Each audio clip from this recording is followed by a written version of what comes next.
The emergency room doors exploded inward at 2:47, and Emily Carter, the nurse everyone called worthless, was still on her knees scrubbing someone else's blood off the tiles when the first tactical operator hit the floor running. His boots missed her hand by inches. She didn't flinch. Behind him, four more soldiers carried a dying man whose chest wound painted the hallway red, and above them military helicopters hammered the sky so hard the fluorescent lights flickered.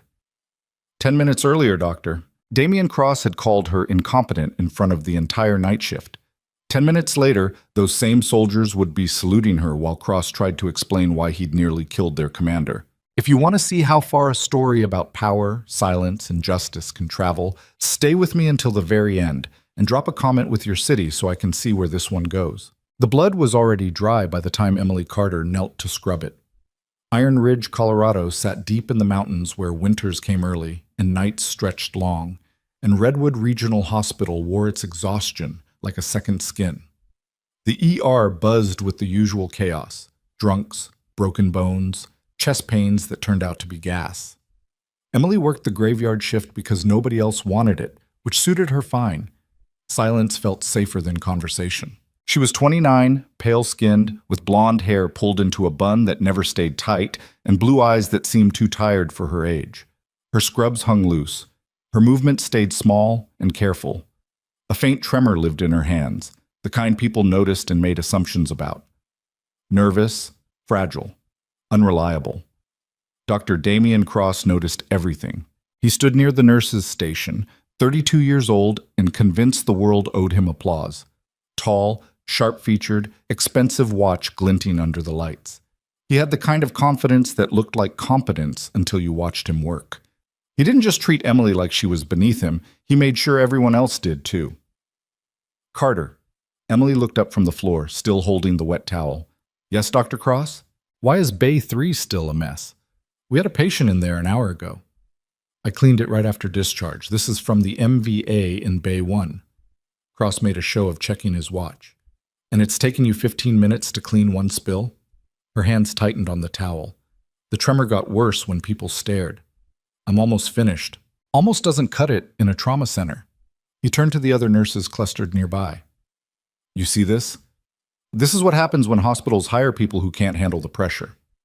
Quiet laughter rippled through the group. Not loud enough to be cruel, just loud enough to sting. Emily kept scrubbing. Cross walked away, already bored with the humiliation. The other nurses drifted back to their screens. Nobody helped her finish. Nobody ever did. She dumped the towel in the biohazard bin and washed her hands 3 times, scrubbing until the skin turned red. The tremor didn't stop. It never did. She'd had it for 4 years now. Nerve damage from an IED blast outside Kandahar that threw her 15 feet and left her unconscious for 2 days. The Army called it a mild traumatic brain injury. The neurologist called it permanent. Emily called it a souvenir. She didn't talk about the war, didn't mention the patches she used to wear or the call sign that used to mean something. People looked at her now and saw a quiet nurse who couldn't hold a syringe steady. That was fine. She'd learned to let them think what they wanted. The thing about working nights in a hospital was that time moved differently. Hours compressed or stretched depending on how bad things got. Tonight felt long already, and it was barely past midnight. Emily moved through her tasks with mechanical efficiency, vitals checks, medication passes, the endless documentation that ate up half the shift. She kept her head down, stayed out of Cross's way. That was the strategy that kept her employed. Bay 4's monitor started beeping. Emily glanced over. The patient was a 47-year-old man admitted 2 hours earlier with chest pain. EKG looked clean. Troponin came back normal. Cross had signed off on a discharge, but something felt wrong. Emily walked over and checked the vitals.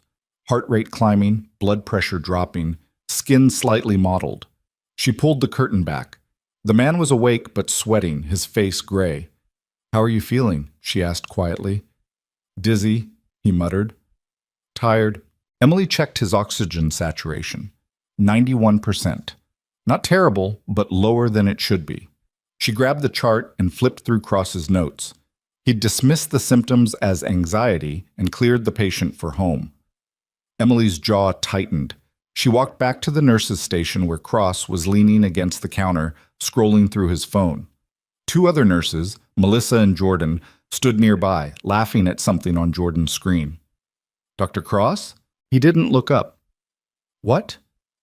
The patient in Bay 4, I think we should hold him. Now he looked up, annoyed. I already cleared him. His vitals are changing. Heart rate's up, pressure's down, O2 sats dropping. His EKG was normal, Carter. His labs were clean. He's anxious. Cross set his phone down like she was wasting his time. You're a nurse, not a diagnostician. Stop second-guessing my decisions. Melissa smirked. Maybe she just wants more overtime. Jordan snorted. Emily opened her mouth, then closed it. Cross leaned in, voice low enough that only she could hear. You know what your problem is? You think you're smarter than you are. You're not a doctor. You're barely a competent nurse. So do your job and stop trying to do mine. He walked away. Emily stood there, hands shaking harder now. She glanced back at Bay 4. The patient's wife was sitting beside him, holding his hand. She wanted to push harder, wanted to demand a second look. But she'd learned what happened when she pushed, so she went back to work and tried to ignore the knot in her stomach. The shift dragged on. A laceration came in around 1 a.m., construction worker who'd sliced his hand open on sheet metal.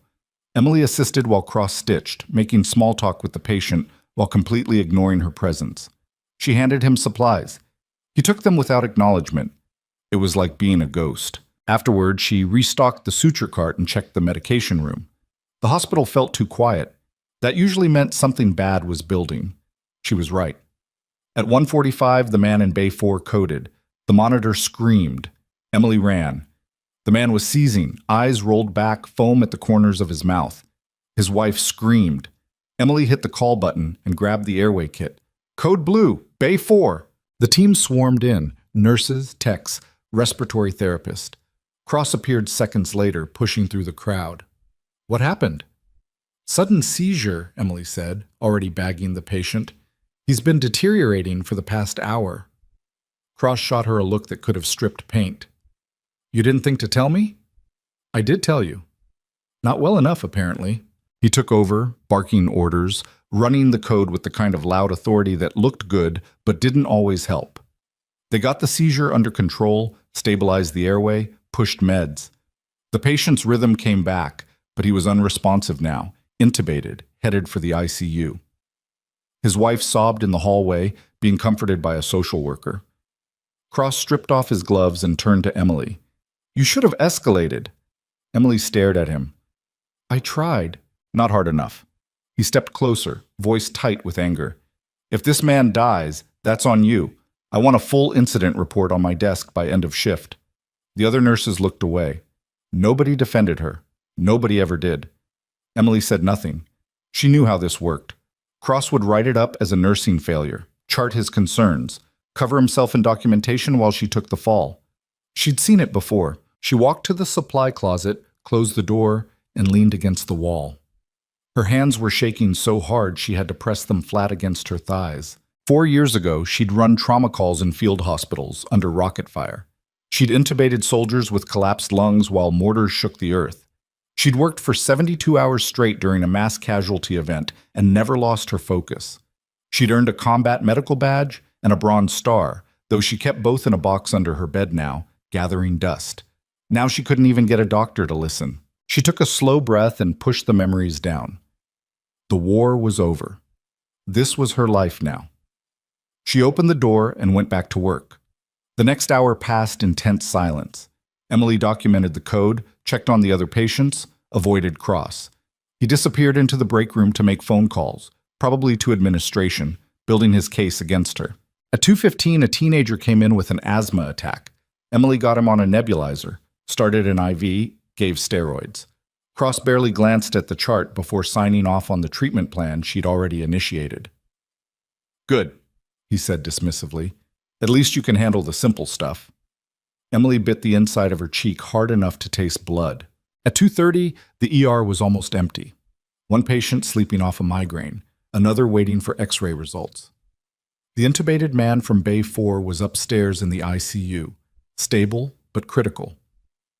Emily was restocking gloves when she heard it, a low, rhythmic thumping, distant at first, then louder. She looked up. The windows rattled. Then the sound hit like a fist, deep, mechanical, unmistakable. Helicopter rotors. Close, too close. Emily's entire body went still. She knew that sound. The lights flickered. The thumping grew deafening. Outside, through the ER bay windows, she saw them. Two Blackhawks descending toward the helipad, rotors throwing snow and debris in every direction. The downwash rattled the ambulance bay doors. A security guard ran outside, shouting into his radio. The other nurses froze. "What the hell?" Melissa muttered. Cross came out of the break room, frowning. "Who called in a medevac?"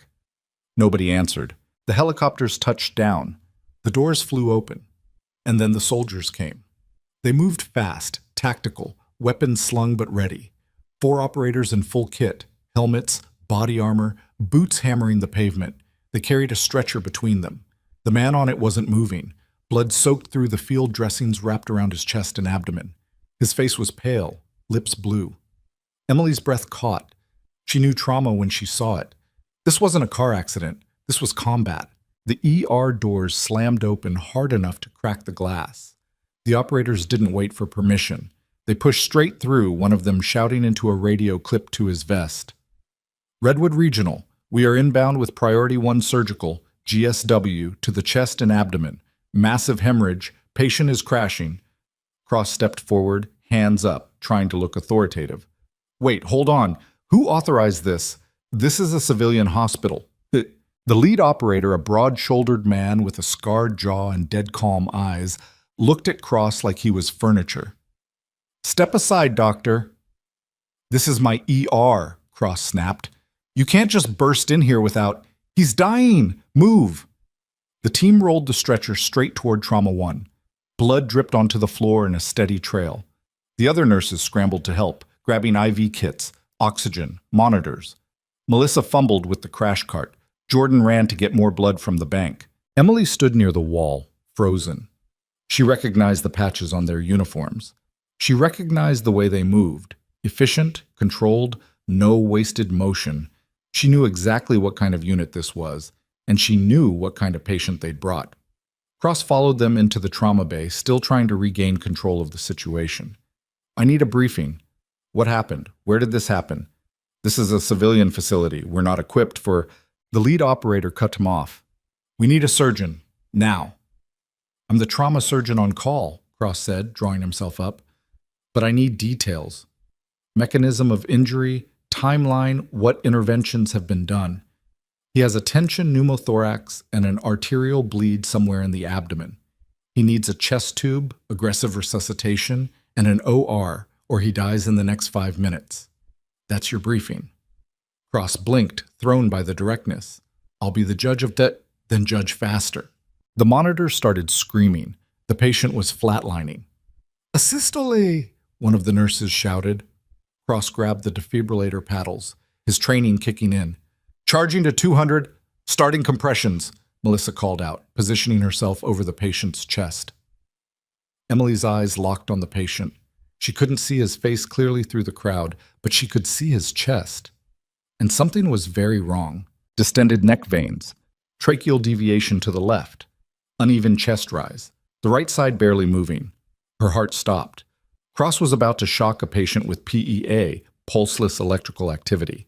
The heart had rhythm, but no mechanical function. Shocking wouldn't help. And with a tension pneumothorax, it could make things catastrophically worse. He was treating the wrong thing. Cross lifted the paddles. "Stop compressions. Clear." Emily moved before she thought. "Stop." The room went silent. Every head turned. Emily stood just inside the doorway, hands steady now, voice calm and cold. It was a voice she hadn't used in 4 years. A voice from a different life. "He has electrical activity. This isn't shockable." Cross stared at her like she'd lost her mind. "What did you just say?" "You're about to kill him." The lead operator's eyes snapped to her, really looked at her for the first time. Cross's face turned red. "Get out, now. This is a code situation." Emily didn't move.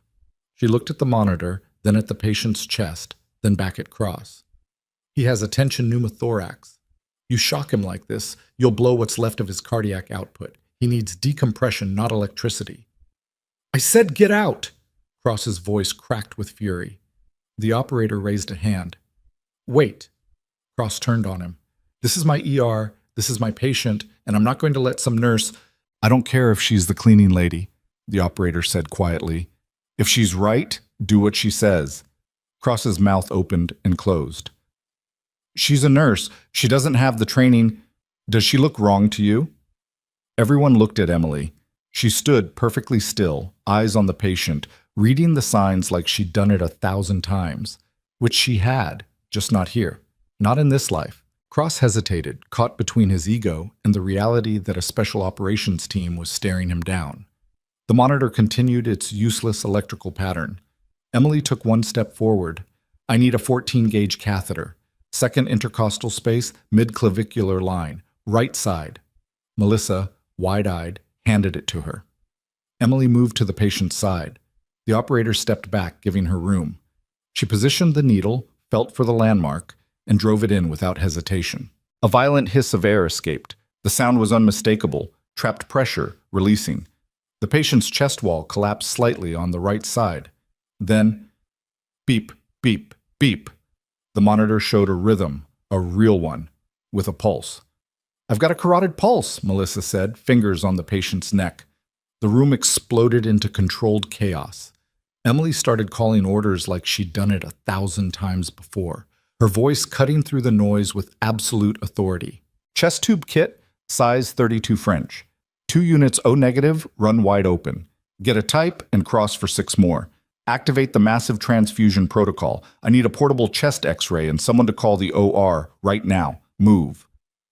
And shockingly, everyone obeyed. Melissa ran for the blood bank. Jordan grabbed the chest tube kit. The respiratory therapist adjusted the oxygen. Even Cross stood frozen, watching this nurse he'd spent months humiliating take command of his trauma bay. Emily worked quickly, inserting the chest tube with practiced efficiency. More blood drained out. The patient's color started improving, just slightly.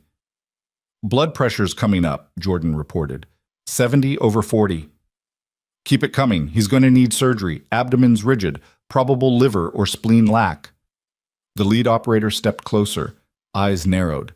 He was watching her hands now, the way she moved, the way she thought. Then he looked at her left wrist. There was a scar there, thin and pale, mostly hidden under her scrub cuff. But when she reached for the suture kit, the fabric pulled back just enough. He saw it. A surgical scar from a shrapnel wound, the kind you got in very specific places doing very specific work. His expression changed completely. He leaned in, voice barely a whisper. Valkyrie.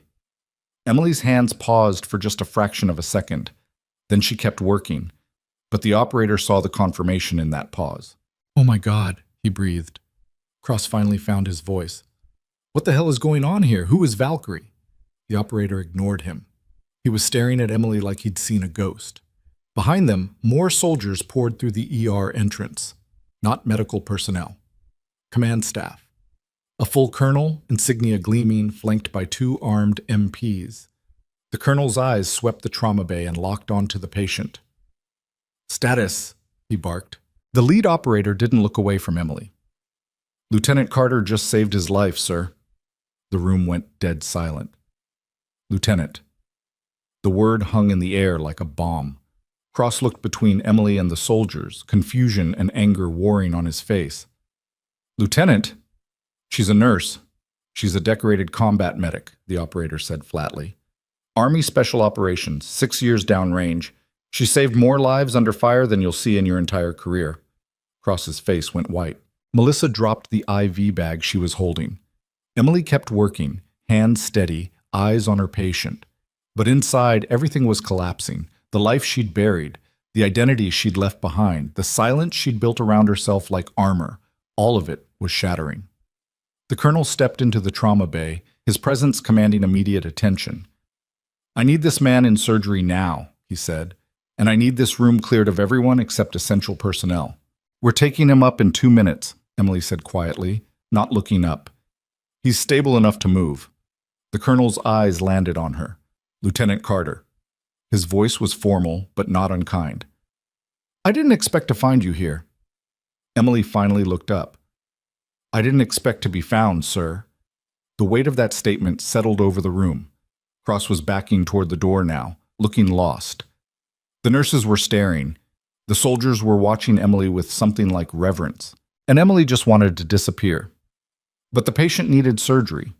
So she finished the procedure, secured the chest tube, made sure the lines were running, and helped transfer him onto the OR gurney. As they wheeled him out, the lead operator stepped beside her. "I was in Kandahar," he said quietly. "November 2020. Convoy hit an ambush. You pulled me out of a burning Humvee and kept me breathing for 40 minutes while we waited for extract." Emily looked at him, really looked. She remembered the smell of burning diesel, the screaming, the blood. "You made it," she said, "because of you." He saluted her. Emily stood there, covered in someone else's blood, trembling again, but for completely different reasons. The ER doors closed behind the gurney, and Cross, standing in the wreckage of his authority, finally understood exactly who he'd been tormenting for the past 8 months. The woman who'd saved lives while bullets flew. The medic they'd called Valkyrie. The soldier who'd earned her call sign by carrying the wounded out of hell itself. And he'd treated her like garbage. Outside, the helicopter's rotors were still spinning, waiting. Inside, everything had changed. The silence that followed felt heavier than the rotor wash outside. Emily stood in the center of Trauma 1 with blood drying on her scrubs, and the entire night shift staring at her like she'd grown a second head. The colonel had disappeared upstairs with the patient. The lead operator, Sergeant Marcus Webb, she'd learned his name now, stood near the door with his arms crossed, watching her with an expression somewhere between respect and concern. Cross hadn't moved. He was pressed against the wall near the supply cabinet, face pale, mouth slightly open. Processing. Or maybe just drowning. Melissa broke first. "You were in the military?" Emily pulled off her gloves slowly, dropping them in the biohazard bin. "Yeah." "Like, Army?" "Yeah." "And they called you—" Melissa stopped, looking at Webb for confirmation. "Valkyrie," he supplied.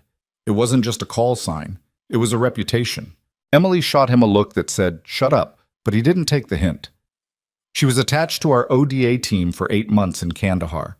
Ran trauma medicine in conditions you wouldn't believe. Saved 43 lives that we know of, probably more."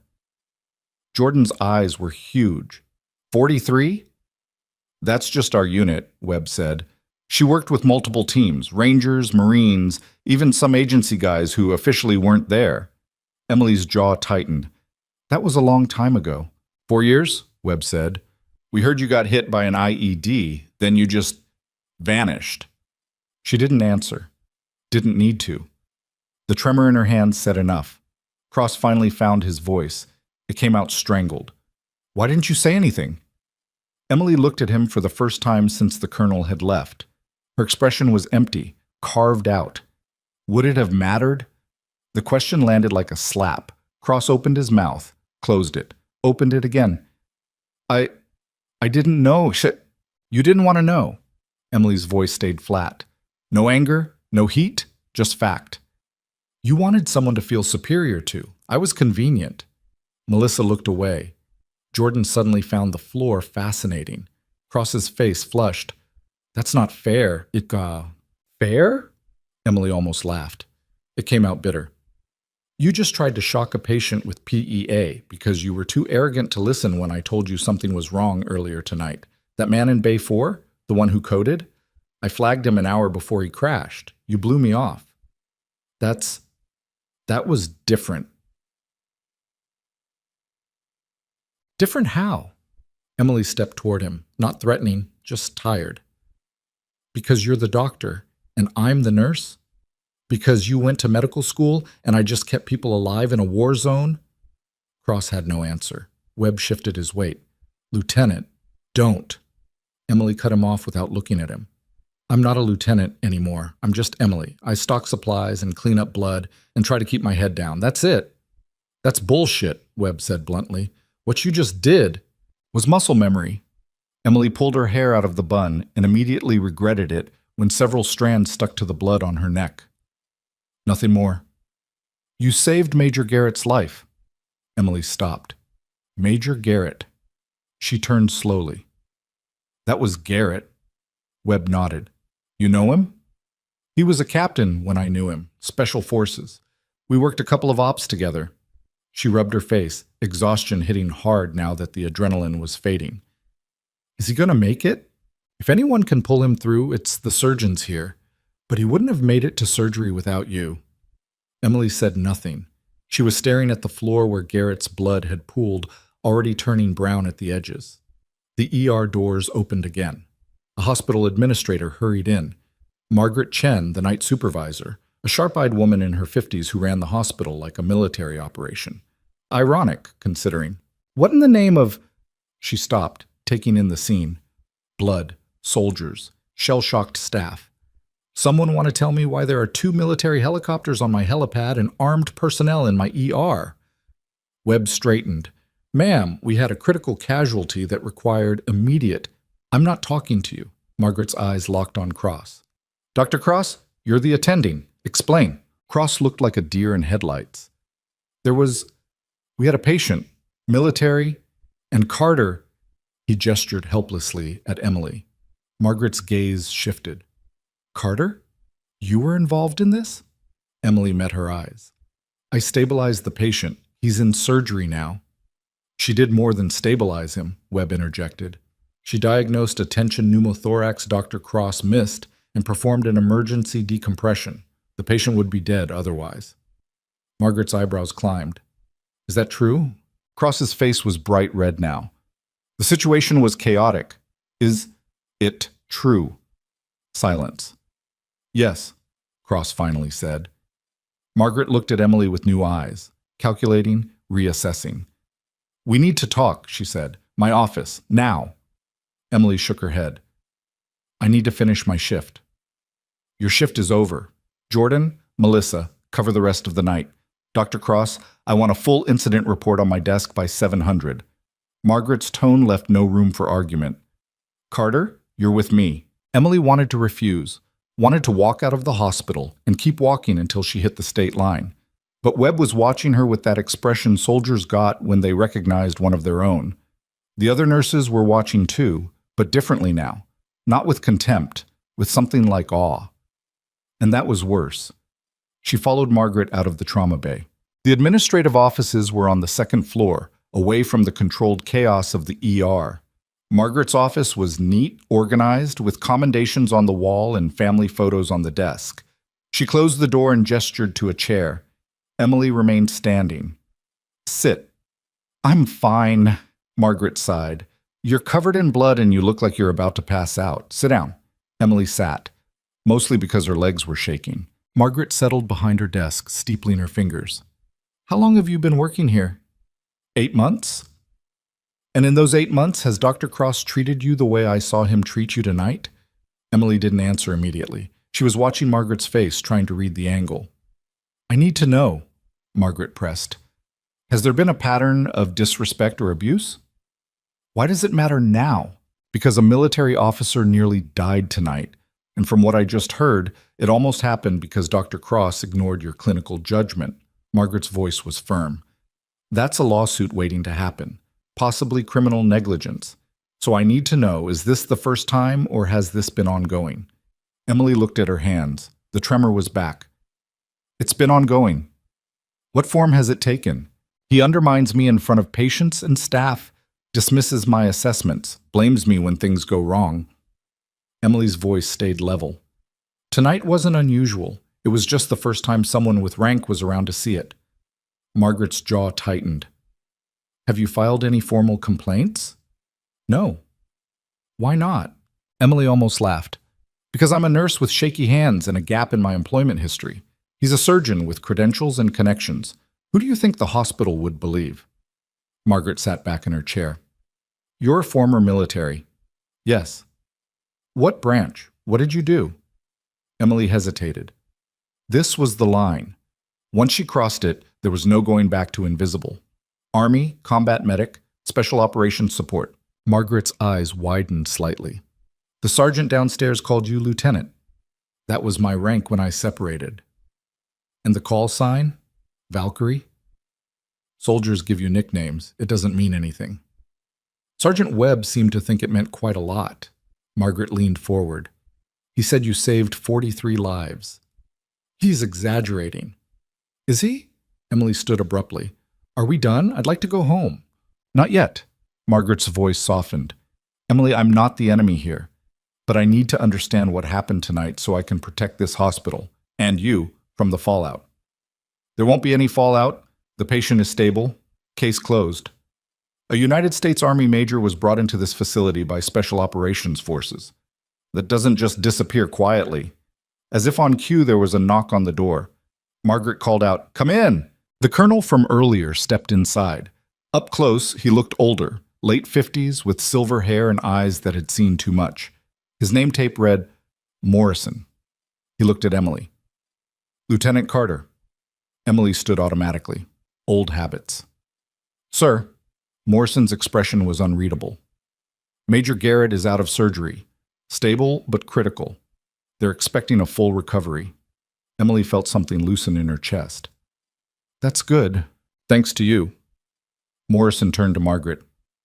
Ma'am, I need to speak with Lieutenant Carter privately. Margaret bristled.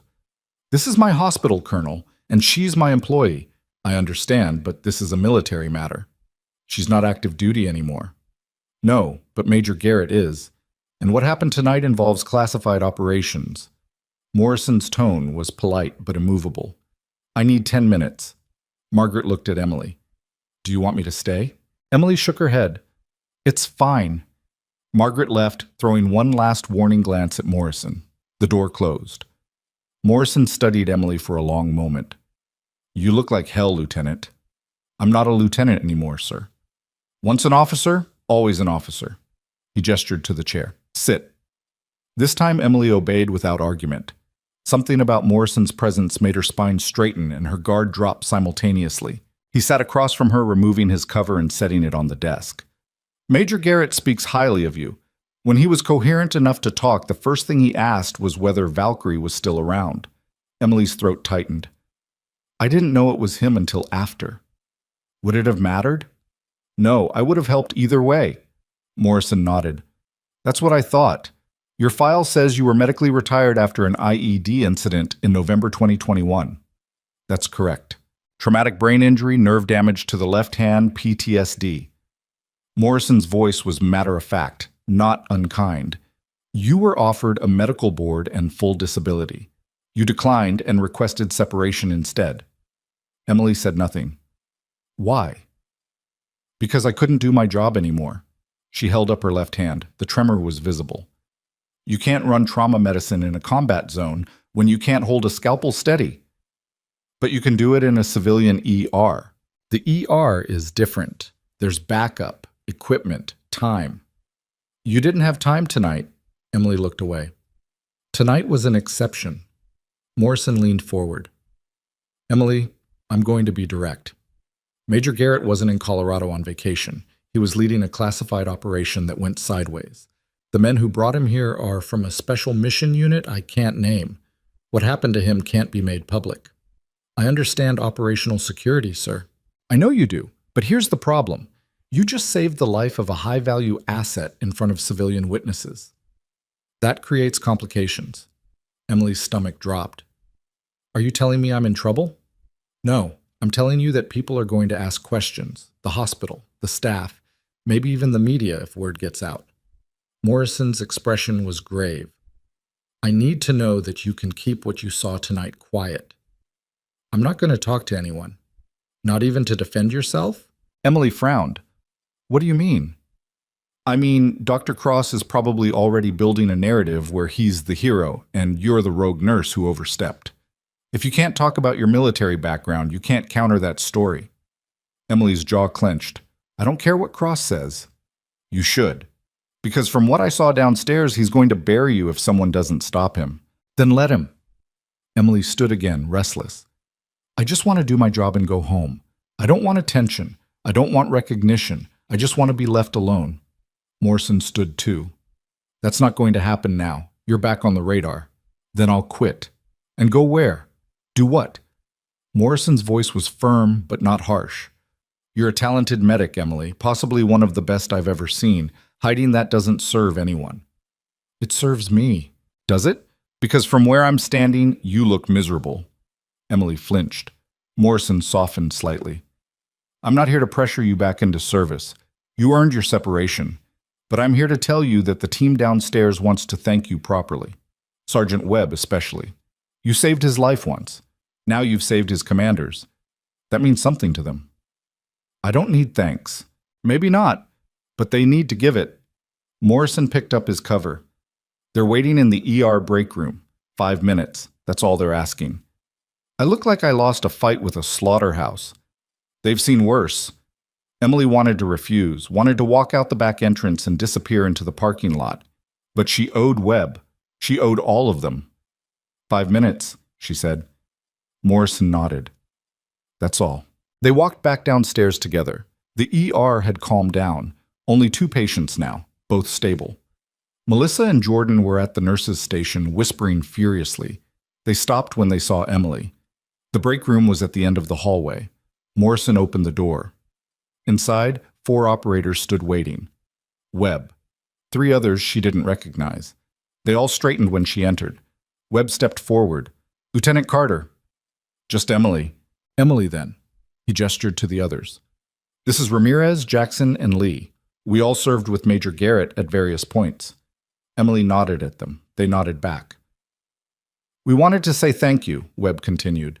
What you did tonight was my job. No, Ramirez cut in. He was shorter than Webb, stocky, with a scar running down his neck. Your job is stocking supplies and dealing with drunks. What you did tonight was way above that. The Major's alive because of you, Jackson added, tall, lean, with quiet eyes. That matters. Emily didn't know what to say. She'd spent 4 years trying to forget this feeling, the weight of being responsible for someone's survival, the gratitude that felt too big to carry. How's he doing? She asked instead. Surgeon said he'll be in ICU for a few days, but he'll make it, Webb said. They got the bleeding stopped, repaired the liver. The chest tube you placed probably bought him the time he needed. Emily nodded. Good. That was good. Lee, who hadn't spoken yet, stepped forward. He was the youngest, maybe mid-20s, with nervous energy. I wasn't in Kandahar, he said, but I've heard the stories about the convoy ambush, the firebase siege, the medic who ran into fire to pull people out. Emily's chest tightened. Those are just stories. No, they're not. Webb's voice was firm. I was there for the convoy. You pulled 3 of us out of burning vehicles while we were taking contact. You worked on us in an open field with rounds hitting all around. You didn't stop until the birds came.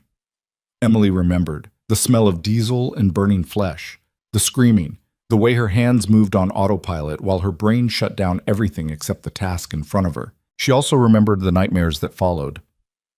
I'm glad you made it, she said quietly. We all are. Webb hesitated, then reached into his pocket and pulled out a small black coin, a challenge coin. He held it out. From the team, it's not much, but I can't take that. Why not? Because I'm not part of the team anymore. Webb pressed the coin into her hand anyway.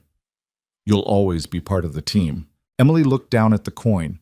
It was heavy, solid. The unit insignia was etched on one side. On the other, a single word, Valkyrie. Her vision blurred. I need to go, she said abruptly. She turned and walked out before anyone could stop her.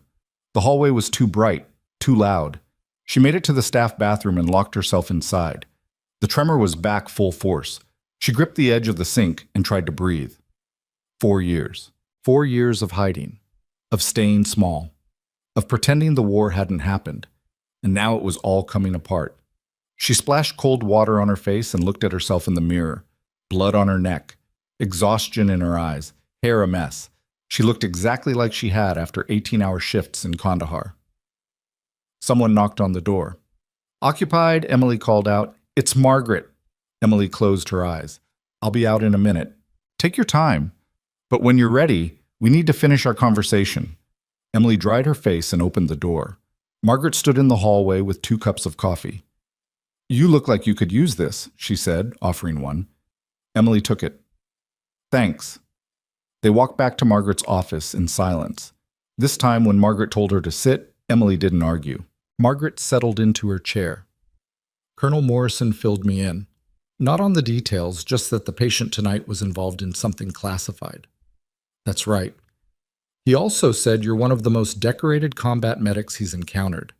Emily sipped the coffee. It was terrible. Hospital coffee always was. He also said, Margaret continued, that Dr. Cross has been systematically undermining you since you started here. I can handle Cross. That's not the point. Margaret set down her cup.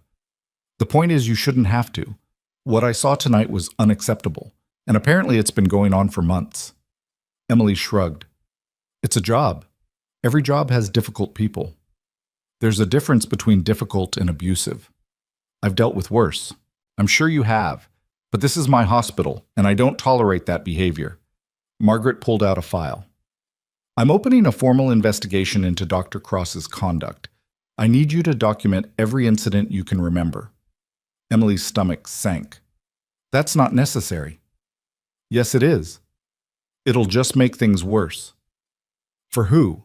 Cross? Margaret's eyes were hard. Good. He should face consequences. For me, Emily said bluntly, I file a complaint. I become the problem, the troublemaker, the nurse who can't handle criticism. You're the nurse who saved a life tonight while the surgeon stood there looking incompetent, which is exactly why he'll come after me harder. Emily set down the coffee. I've seen this before. You investigate, maybe you reprimand him, maybe you don't. Either way, I'm marked. He'll make my life hell, and eventually I'll quit or get fired for some manufactured reason. Margaret was quiet for a moment. What if I told you I could guarantee that won't happen? I'd say you can't guarantee anything. Fair point. Margaret leaned back. But I can tell you this. The hospital is already facing potential liability from tonight. Cross nearly killed a patient because he ignored your assessment. That's going in the report whether you cooperate or not. Emily's eyes widened. You're going to throw him under the bus? I'm going to document what happened, which is my job. Margaret's expression was steady. The question is whether you want your side of the story on record, or if you want Cross to control the narrative. There are no sides, there's just what happened.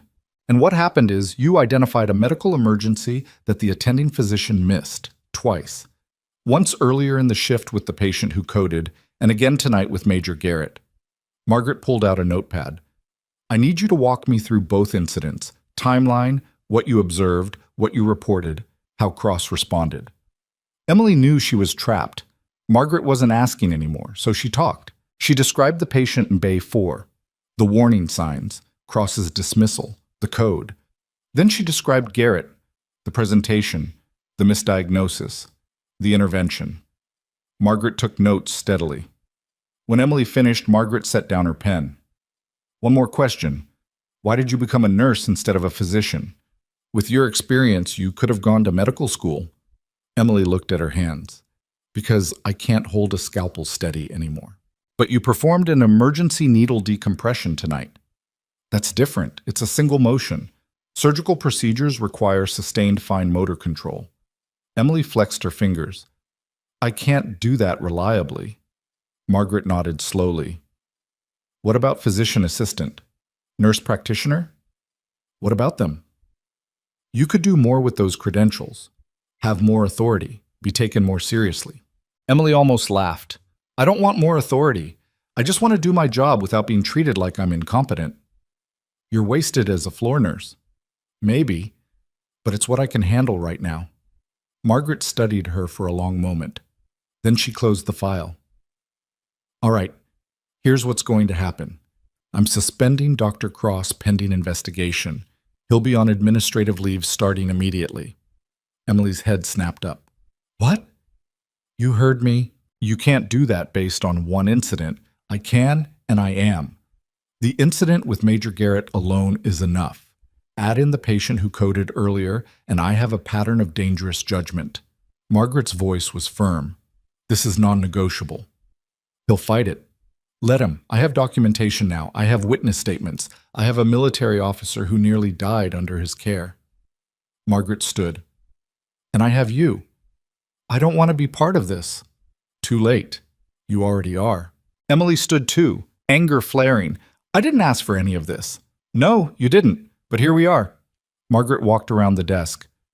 Emily, I understand you want to hide. I understand you've been through trauma, but you can't keep making yourself small to avoid conflict. Eventually, you disappear completely. The words hit harder than they should have. Emily turned to leave. One more thing, Margaret said. Emily stopped at the door. You're off the schedule for the next 3 days, paid. Consider it mandatory rest after a critical incident. I don't need. It's not optional. Go home, sleep, process what happened. Come back when you're ready. Emily wanted to argue, but she was so tired. She left without another word. The parking lot was dark and cold. Her car was covered in a thin layer of frost. She scraped the windshield on autopilot, got in, and just sat there for a while. The challenge coin was still in her pocket. She pulled it out and turned it over in her palm. Valkyrie. A call sign from another life. She should throw it away. Instead, she put it in the glove compartment and drove home. Her apartment was small and depressing, a studio in a rundown complex on the edge of Iron Ridge. She unlocked the door, dropped her bag, and went straight to the bathroom. The shower was scalding. She stood under the spray until the water ran cold, scrubbing blood and sweat and the weight of the night off her skin. When she got out, she caught sight of herself in the mirror.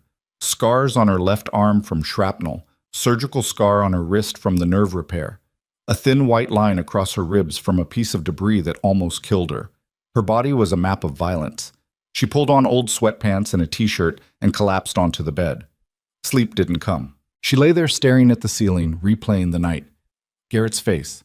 Webb's salute. Morrison's warning. You're back on the radar. She didn't want to be on anyone's radar. Her phone buzzed. She almost ignored it. Then she saw the name. Unknown number. She answered. Hello? Lieutenant Carter? A voice she didn't recognize. Male. Official sounding. Who is this? Special Agent Brian Kowalski, Army Criminal Investigation Division. I need to speak with you about the incident tonight involving Major David Garrett. Emily sat up slowly. I already spoke with Colonel Morrison. I'm aware, but I have additional questions. Can we meet? When? Now would be preferable. Emily looked at the clock. 6:47. I just got off a 12-hour shift. I'm not... This is urgent, Lieutenant. It won't take long. Every instinct she had screamed danger. What's this about? I'd rather discuss it in person. Kowalski's voice was polite but firm. There's a diner 2 blocks from your apartment. Millie's. I'll be there in 20 minutes. The line went dead. Emily stared at the phone. How did he know where she lived? She got dressed quickly. Jeans, hoodie, boots. Checked the peephole before leaving her apartment. The hallway was empty. She walked to Millie's, keeping her head down, watching for tails. Old habits kicking in. The diner was nearly empty. One waitress, a couple of truckers, and a man in a dark suit sitting in the back booth. Kowalski. He stood when she approached. 30s, clean cut, with the kind of neutral expression that came from years of interrogations. Lieutenant Carter, thanks for meeting me. I'm not a lieutenant anymore. Old habits, he gestured to the booth. Please. Emily sat across from him. The waitress came over, but Kowalski waved her off. He pulled out a badge, flipped it open so she could see. Army CID legitimate. What's this about? Emily asked. Major Garrett's mission was compromised. We're investigating how. Emily's blood went cold. You think I had something to do with it? Did you? No. Kowalski studied her. You haven't asked what the mission was. Because it's classified and none of my business. Yet you treated the mission commander in a civilian ER with multiple witnesses present. I treated a trauma patient. That's my job. And the fact that you have a prior relationship with Major Garrett? Emily's jaw tightened. We worked together overseas, years ago. I didn't even know it was him until after I stabilized him. Convenient. It's the truth. Kowalski pulled out a tablet and slid it across the table. Recognize this? It was a photo. Surveillance footage. Emily standing outside Redwood Regional, talking to someone in a car. Her stomach dropped. That's from 3 weeks ago, Kowalski said, 2 days before Major Garrett's team deployed. Emily stared at the image. She did recognize it. A friend from her Army days had stopped by to say hello. They'd talked for maybe 10 minutes. That's Captain Sarah Vance, Emily said carefully. We served together in Afghanistan. And what did you discuss? Old times, how we were doing, normal stuff. Did she mention Major Garrett? No. Did she mention any ongoing operations? No. We talked about the weather and her kids. Kowalski took the tablet back. Captain Vance is part of Major Garrett's support team, and 3 weeks after she visits you, his mission goes sideways and he ends up in your ER. You see why we have questions. Emily's hands clenched under the table. Are you accusing me of something? I'm trying to understand the coincidence. There is no coincidence. I didn't know Garrett was in Colorado. I didn't know about any mission. I didn't do anything except my job. Then why are you so nervous? Because an Army investigator showed up at my door at 7 in the morning asking about classified operations. That makes anyone nervous. Kowalski leaned back, watching her. You left the Army under difficult circumstances. I was medically retired after you declined an investigation into the IED incident that injured you. Emily went very still. What investigation? The one into whether the attack was an inside job. Kowalski's eyes were cold now. Your convoy was hit in an area that was supposed to be secure. The insurgents knew exactly where you'd be. Someone tipped them off. I don't know anything about that. Don't you? Because your name came up in the inquiry. Questions about who you'd been in contact with, whether you'd been compromised. Emily's heart was pounding. I was cleared. You were never formally investigated. You took medical retirement before it could proceed. Because I was injured, because I couldn't do my job anymore. Emily's voice was rising. I didn't run. I didn't hide anything. Then why did Captain Vance visit you? I told you, and I think you're lying. Kowalski leaned forward. I think you've been in contact with Garrett's team. I think you knew they were here, and I think when things went wrong, you were their contingency. Emily stood abruptly.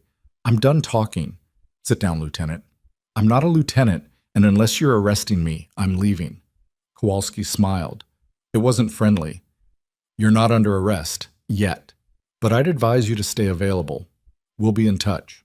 Emily walked out of the diner without looking back. Her hands were shaking again. Not from nerve damage this time. From rage and fear. Because someone was setting her up, and she had no idea who or why. Emily made it halfway back to her apartment before she realized someone was following her. A black SUV, 2 cars back, matching her pace too precisely. She turned left at the next intersection without signaling. The SUV followed. Her pulse kicked up. She'd been out of the game for 4 years, but the instincts were still there, sharp and immediate. She pulled into a gas station, parked near the air pump where she could see the street. The SUV drove past slowly, tinted windows, government plates. Not Kowalski's vehicle. Someone else. Emily sat there gripping the steering wheel, thinking.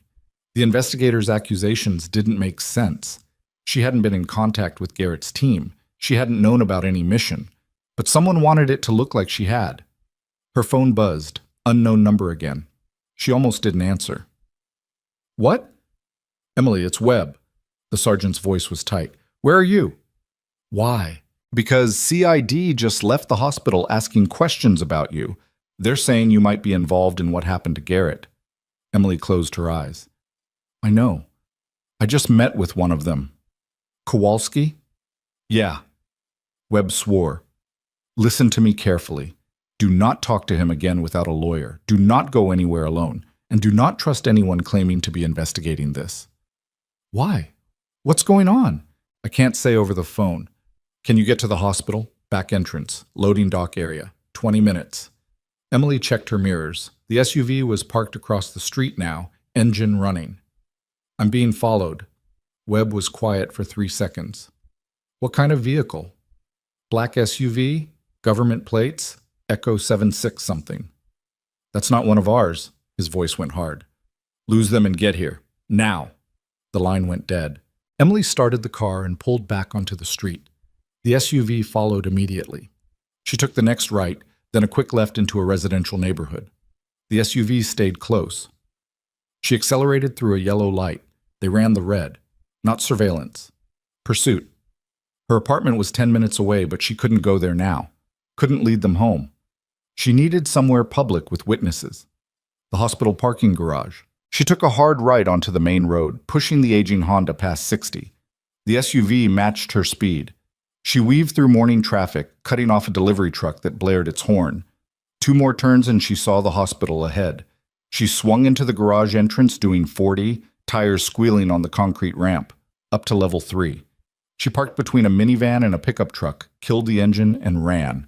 The loading dock was on the north side of the building. She took the stairs down, heart hammering. Behind her, she heard the SUV's engine echoing in the garage. She hit the ground floor running and pushed through the emergency exit into the cold morning air. Webb was waiting by a dumpster with 2 other operators. He grabbed her arm and pulled her behind a delivery truck. "You okay?" "Fine. Who the hell is following me?" "We're working on it." He handed her a radio earpiece. "Put this in. Stay with Jackson." Jackson, the tall, quiet operator from last night, nodded at her. He had a pistol in a concealed holster and eyes that tracked every shadow. Emily's stomach twisted. "This is serious." "Yeah." Webb's expression was grim. "Major Garrett woke up an hour ago. First thing he said was your name. Second thing was that someone on his team sold him out." The world tilted. "What?" "There's a leak. Someone with access to operational planning gave up his location. The ambush wasn't random." Webb glanced at Jackson. "And now CID is asking about you because your name showed up in intercepts." Emily's mind raced. "What intercepts?" "Intercepted communications between an unknown source and a hostile group operating in the region. Your name was mentioned, your service record, your connection to Garrett." Webb's jaw was tight. "Someone's been feeding information about you to people who want Garrett dead." "That's insane. I didn't—" "We know you didn't, but someone's framing you." He looked toward the parking garage. "And whoever's following you isn't CID. Real investigators don't run red lights." Emily felt cold. "Then who are they?" "Cleanup crew would be my guess. If you disappear, you can't defend yourself. Frame closes neat and tidy." Jackson's radio crackled. He listened, then looked at Webb. 2 men just entered the loading area, armed. Webb pulled Emily toward the service entrance. "Inside, now." They moved fast through the maze of hospital corridors. Laundry, storage. Maintenance tunnels Emily didn't even know existed. Jackson led, weapon drawn but concealed under his jacket. Webb stayed close to Emily. "Where are we going?" she asked. "ICU. Garrett wants to talk to you." "That's the first place they'll look." "That's why we have a welcoming committee." They took a service elevator to the 4th floor. When the doors opened, Emily saw what Webb meant. 4 more operators in civilian clothes positioned at strategic points. The hallway was locked down without looking like it was locked down. Ramirez met them at the ICU entrance. "He's awake but weak. 5 minutes max." Emily followed Webb into the unit. The lighting was dim, machines beeping steadily. Garrett was in the corner room, hooked to monitors and IV lines. His chest was bandaged and his face was gray, but his eyes were sharp when he saw her. "Valkyrie." Emily approached the bed slowly. "Major." "David, we're past formalities." He tried to shift and winced. "Webb told you about the leak?" "Just now." "Then you know someone's setting you up to take the fall." His voice was rough but steady. "The insurgents who hit us knew exactly where we'd be and when. They had details only someone on the inside could provide. After they shot me, I heard one of them on the radio. He said, 'The medic was right. He's here.'" Emily's blood went cold. "The medic?" "That's what he said." Garrett coughed, pain flickering across his face. "I think they meant you. Someone told them you'd be able to confirm I was in the area. But I didn't know you were here." "I know, but someone made it look like you did." He gestured weakly toward a folder on the side table. "Webb, show her." Webb opened the folder and pulled out printed documents. Emails, text messages, photos, all allegedly from Emily's accounts. She stared at them. "This isn't real. I never sent these." "We know, but they're good forgeries. Routing through your IP address. Timestamps matching periods when you were off work." Webb pointed to one email. "This one was supposedly sent to a contact in Syria 3 weeks ago. Details about military movements in Colorado." Emily felt sick. "Someone hacked my accounts and fed the information into intelligence channels where it would get noticed." Garrett's breathing was labored. "You're the perfect patsy. Former military, access to medical facilities, connection to me. PTSD and a history of isolation that makes you look unstable. Who would do this?" That's what we're trying to figure out. Garrett closed his eyes briefly. But whoever it is has resources. They've penetrated operational security and civilian infrastructure. They knew you'd be working last night. They knew my team would bring me here. Emily's mind was spinning. The investigator this morning, Kowalski, he showed me surveillance photos, said I'd been in contact with your team. Did he show you a badge? Yes. Real one? Emily hesitated. I think so. Webb pulled out his phone and showed her a photo. This is the real Special Agent Brian Kowalski, Army CID, stationed at Fort Carson. The man in the photo was 20 years older than the one she'd met. That wasn't him, Emily whispered. No, Webb said. That was someone pretending to be him, which means they got close enough to question you, establish a narrative, and probably record the conversation. Emily sat down hard in the visitor's chair. They're building a case against me. Yes. Garrett opened his eyes again. But we're going to tear it apart. Webb, get Morrison on the line. We need to move fast. Webb stepped out to make the call. Emily looked at Garrett. Why me? What do I have that's worth this much effort? You're not the target. You're the distraction. Garrett's expression was dark. Someone wants my operation shut down and me discredited. Pinning it on a traumatized veteran with a history of medical separation plays into every conspiracy theory about broken soldiers going rogue. It muddies the water while the real leak stays hidden. So what do? We prove you're innocent and we find the real traitor. He coughed again, harder this time. The monitor beeped a warning. A nurse appeared in the doorway. You need to leave. His vitals are spiking. Emily stood. I'm sorry. I didn't mean to. Not your fault. Garrett reached out and gripped her wrist with surprising strength. You saved my life. Now let me save yours. Trust Webb. Do what he says. She nodded. The nurse ushered her out. Webb was in the hallway, talking urgently into his phone. When he saw Emily, he ended the call. Morrison's mobilizing a security team. We're moving you to a safe location. I can't just disappear. I have a job. You're suspended, remember? 3 days off. Webb started walking and Emily followed automatically. Right now you're a target. We need to get you somewhere secure while we figure out who's running this operation. They took the service elevator down. Jackson and Ramirez flanked them. Emily felt like a prisoner being transferred. Where are we going? She asked. Air Force installation 40 miles north. It's secure and off the books. Webb handed her a phone. This is clean. Only 3 numbers programmed. Mine, Morrison's, and Garrett's aide. No one else.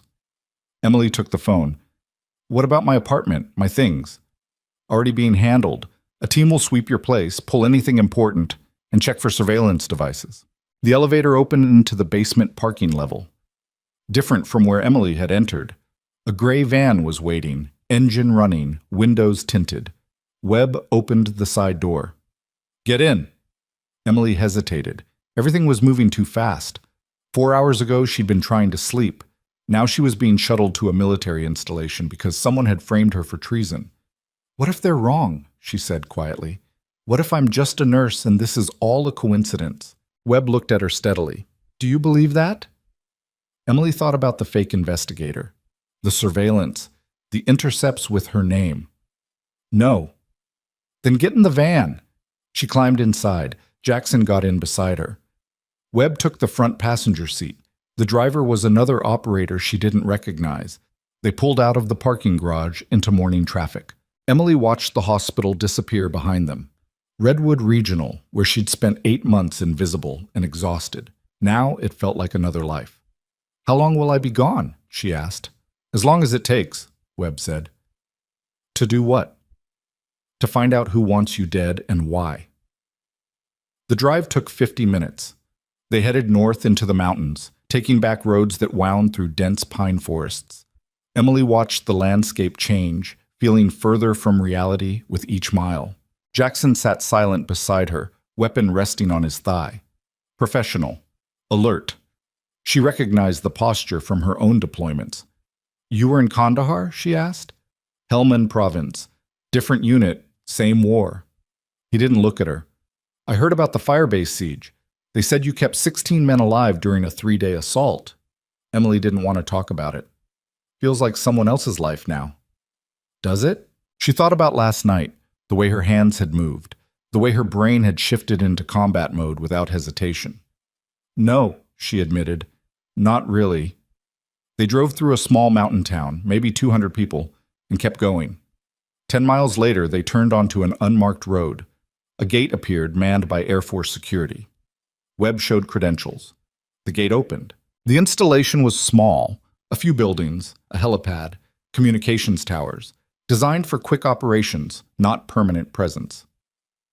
They parked outside a 2-story structure that looked like administrative housing. Webb led Emily inside and up to a second-floor room. "This is yours, secure. Bathroom down the hall. Cafeteria on the first floor." He pointed to a laptop on the desk. "That's connected to a closed network. You can access case files, intelligence reports, anything Morrison clears you for." Emily looked around. The room was basic. Bed, desk, chair, small window overlooking the forest. A cage. "How long?" she asked again. "I don't know," Webb said honestly. "Morrison's working with CID, the real CID, to trace the forgeries. We're running down the intercepts. Garrett's team is going through mission logs to find the leak. And I just sit here. You stay alive." Webb's expression softened slightly. "I know this isn't what you want, but you walked into a burning Humvee to pull me out when you could have stayed in cover. Let me return the favor." Emily sat on the bed. "Who do you think is doing this? Someone with access to military intelligence and civilian infrastructure. Someone who knew Garrett's operation and your background. That's a short list." "Cross?" Webb raised an eyebrow. "The surgeon?" "He had access to my personnel file. He knew my schedule. He hated me enough to want me gone." Emily rubbed her face. "I know it sounds paranoid. It doesn't. We're looking at everyone." Webb checked his watch. "I need to get back. Jackson's staying on site. You need anything? Tell him." He left. Emily sat alone in the quiet room. Through the window, she could see the forest stretching endlessly. Isolated, safe, trapped. She opened the laptop. A folder labeled Case File, E. Carter, was already on the desktop. She clicked it. Photos, documents, surveillance footage. The manufactured evidence against her laid out in brutal detail. Someone had spent months building this. Carefully, methodically. She scrolled through the intercepts. Her name in communications between unknown parties. References to the medic and asset in Colorado. Mentions of Garrett's movements. Then she saw something that made her stop. A photo. Taken outside Redwood Regional 3 weeks ago. Emily talking to Sarah Vance through the car window. But the angle was wrong. This wasn't from the hospital's security cameras. This was from across the street. A deliberate surveillance position. Someone had been watching her long before Garrett's mission went bad. Emily zoomed in on the image. In the background, barely visible, was another vehicle. Dark sedan. She enhanced the image until she could make out part of the license plate. Colorado registration. Government prefix. She ran the partial plate through the database Webb had given her access to. 3 matches. 2 were pool vehicles from Fort Carson. The third was registered to Redwood Regional Hospital. Administrative use. Emily's heart started pounding. She dug deeper. The vehicle log showed it had been checked out regularly over the past 6 months. Always the same person. Dr. Damian Cross. Emily sat back, mind racing. Cross had access to her schedule, her personnel file, her movements. Cross had been at the hospital when Garrett arrived. Cross had tried to shock Garrett inappropriately, which would have killed him if Emily hadn't intervened. What if that wasn't incompetence? What if it was intentional? She grabbed the secure phone and called Webb. "Yeah?" "I need you to run a background check on Dr. Damian Cross. Full deep dive, financial records, travel history, communications, everything." "The surgeon? Why?" "Because he had access to me and he had opportunity to sabotage Garrett's treatment." Emily pulled up the vehicle log. "And because he's been surveilling me for months." Webb was quiet. "Send me what you have." Emily forwarded the files. "How fast can you get this?" "Morrison can have preliminary results in a few hours. Full workup by tonight." She heard keyboard clicking. "What are you thinking?" "I'm thinking Cross isn't just an arrogant doctor. I'm thinking he's the leak." "That's a serious accusation." "I know, but it fits." Emily stood, pacing the small room. "He undermined me constantly. isolated me, made sure I stayed invisible. Why? So no one would take me seriously when things fell apart. He had my schedule, knew when I'd be working. He could have tipped off whoever was running this operation. But what's his motive? Emily pulled up Cross's personnel file from the hospital database. I don't know yet, but I'm going to find out. She spent the next 3 hours digging through every piece of information she could access. Cross's background was cleaner than it should be. Medical school at Columbia, residency at Johns Hopkins. Spotless record, too spotless. She found a gap. 6 months during his residency where his location wasn't accounted for. The official record said research leave, but there was no publication, no grant, no supervising physician listed. 6 months of nothing. Emily called Webb again. I need you to check something. Cross took leave from his residency in 2019, March through August. I need to know where he was. On it. 2 hours later, Webb called back. You're not going to believe this. Emily's hands tightened on the phone. Try me. Cross spent 4 months in Syria. Medical volunteer work with an NGO operating near the Turkish border. Emily's blood went cold. What NGO? Humanitarian Medical Alliance. Sounds legitimate, but get this. 3 of their staff members were later flagged by intelligence as having ties to foreign operative networks. The organization folded in 2020 under suspicion of being a front. For who? The file doesn't say. But 2 of the flagged individuals were connected to groups that have targeted U.S. military operations. Emily sat down slowly. Cross was recruited. Looks like it. He comes back to the States, finishes his residency, gets a job at a hospital in Colorado near multiple military installations. Webb's voice was tight. He's a sleeper. And I was his target. Emily's mind was racing. They needed someone to frame, someone with military background and access to Garrett. Cross spent months positioning me, isolating me, discrediting me, making sure no one would believe me if I pushed back. Then when Garrett's mission was greenlit, Cross fed them the details and set you up to take the fall. Webb swore. This is bigger than we thought. Where's Cross now? Hospital put him on administrative leave yesterday. He should be home. Should be? We're checking now. Webb paused. Emily, stay put. We're sending a team to bring him in. What if he runs? He won't get far. But Emily had a bad feeling. Cross was smart, careful. He'd built this operation over years. He wouldn't wait around to get caught. Webb, I know, we're moving fast. The line went dead. Emily stared at the phone. Outside, the sun was setting behind the mountains. She'd been here less than 12 hours, but it felt like days. She pulled up Cross's file again. There had to be something else, something she'd missed. Then she saw it. A notation in his hospital records. Emergency contact. Dr. Rebecca Sharp, Redwood Regional Hospital, Director of Surgical Services. Emily frowned. Sharp was Cross's boss, but why would she be his emergency contact instead of family? She ran Sharp's background, and everything clicked into place. Rebecca Sharp, age 54, medical degree from Stanford, but before medical school she'd served in Army intelligence for 6 years, specialized in human intelligence operations. She'd recruited Cross. Emily grabbed the phone and called Webb. It rang 4 times before he answered. Tell me you got him. Negative. Cross is gone. Apartment's cleared out. No trace. It's not just Cross. It's his boss. Dr. Rebecca Sharp. She's former Army intelligence. She's running him. Webb was silent for a beat. Are you sure? Check her file. She served before medical school. She has the training and the access. Emily pulled up the hospital's administrative records. And she's the one who hired me. She knew my background from day one. Why would she hire you if you were going to be the patsy? Because it looks better. Poor traumatized veteran gets a job, tries to start over, but her PTSD makes her unstable. She reaches out to old contacts, gets manipulated, becomes a security risk. Emily's voice was hard. It's a perfect narrative, and Sharp had a front row seat to make sure it played out right.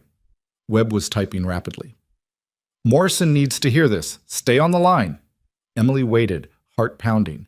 Then she heard something outside her door, footsteps, slow, deliberate. She stood moving toward the window. The doorknob turned. Emily grabbed the desk chair, the only weapon in the room. The door opened. Jackson stepped inside, weapon drawn. Blood ran down the side of his face from a gash above his ear. "We've got a problem," he said. Then the building's lights went out, and Emily heard gunfire erupt from the floor below.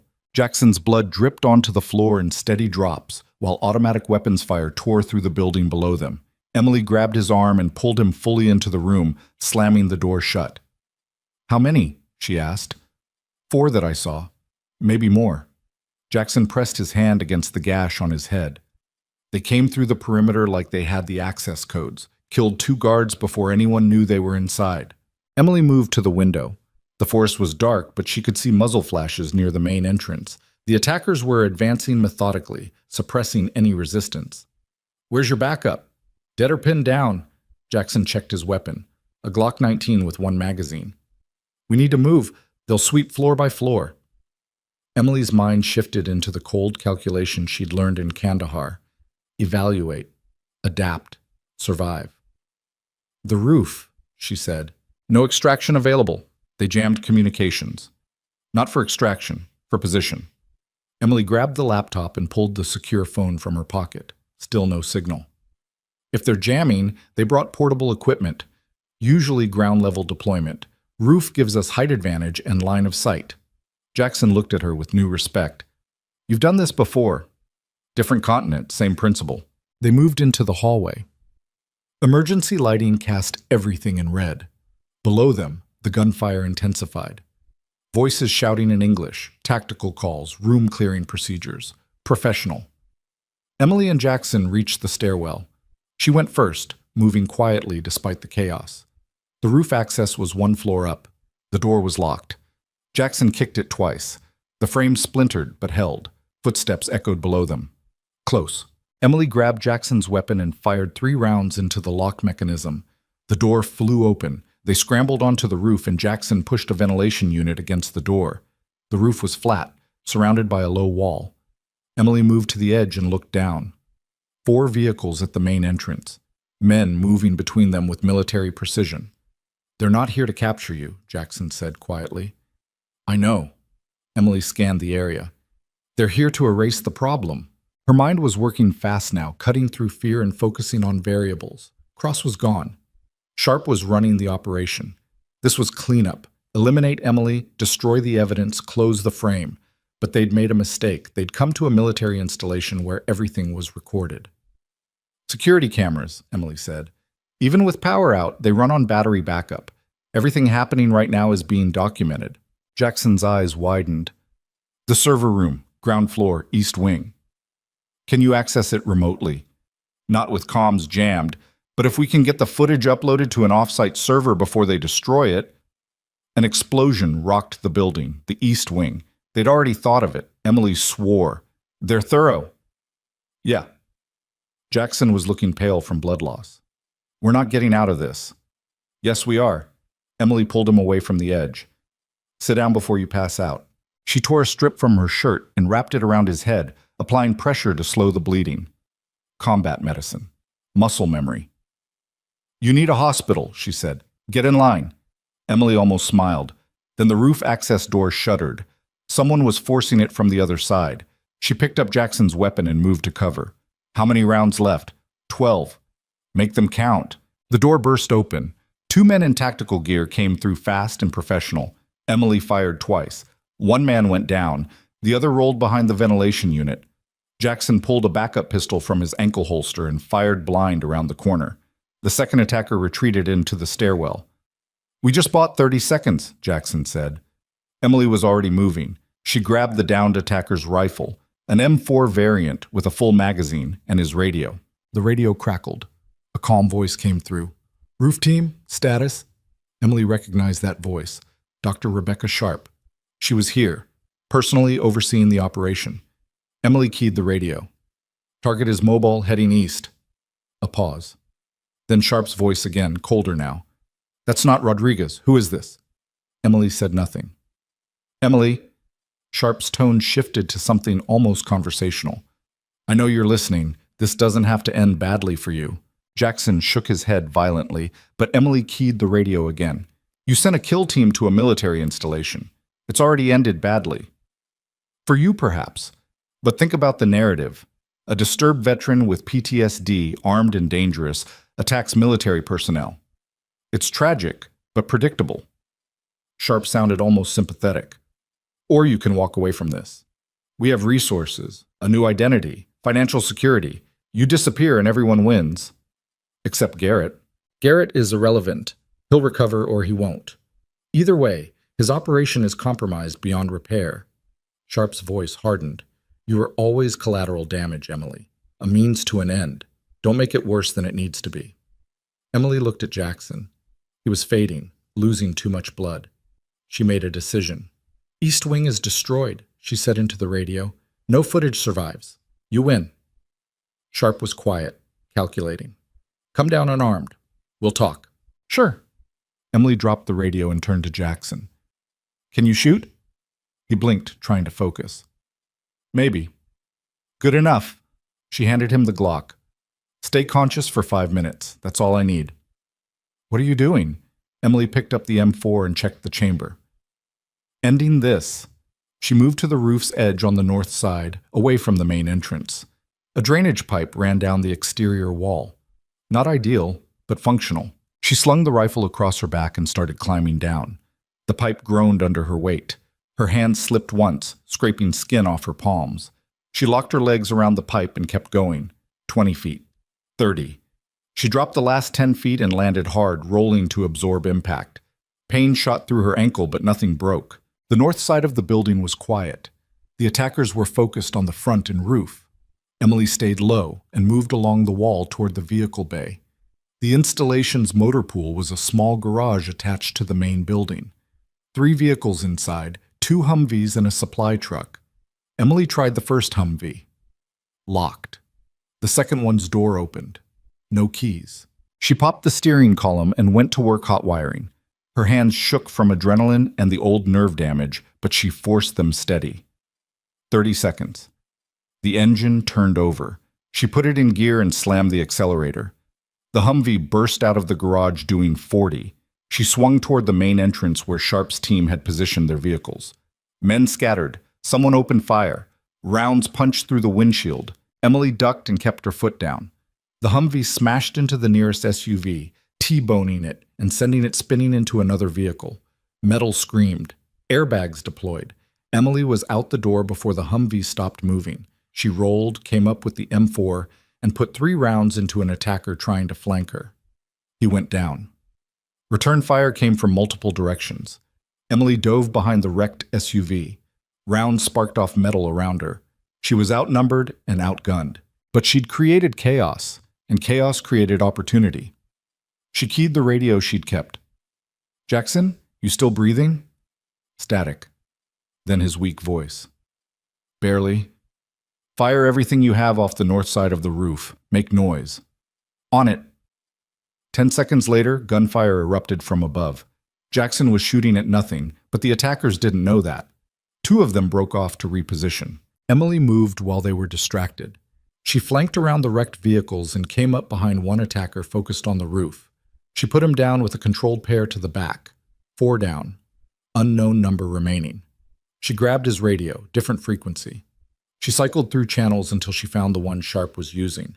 Contains the situation. Minimal exposure. Sharp was talking to someone, reporting. Emily listened. Hospital administration will confirm the story. Cross is already out of the country. The Carter woman will be listed as deceased, killed during a PTSD episode. Clean ending. Another voice responded. Male, authoritative. What about Morrison? Morrison suspects but can't prove anything. By the time he assembles a case, the trail will be cold.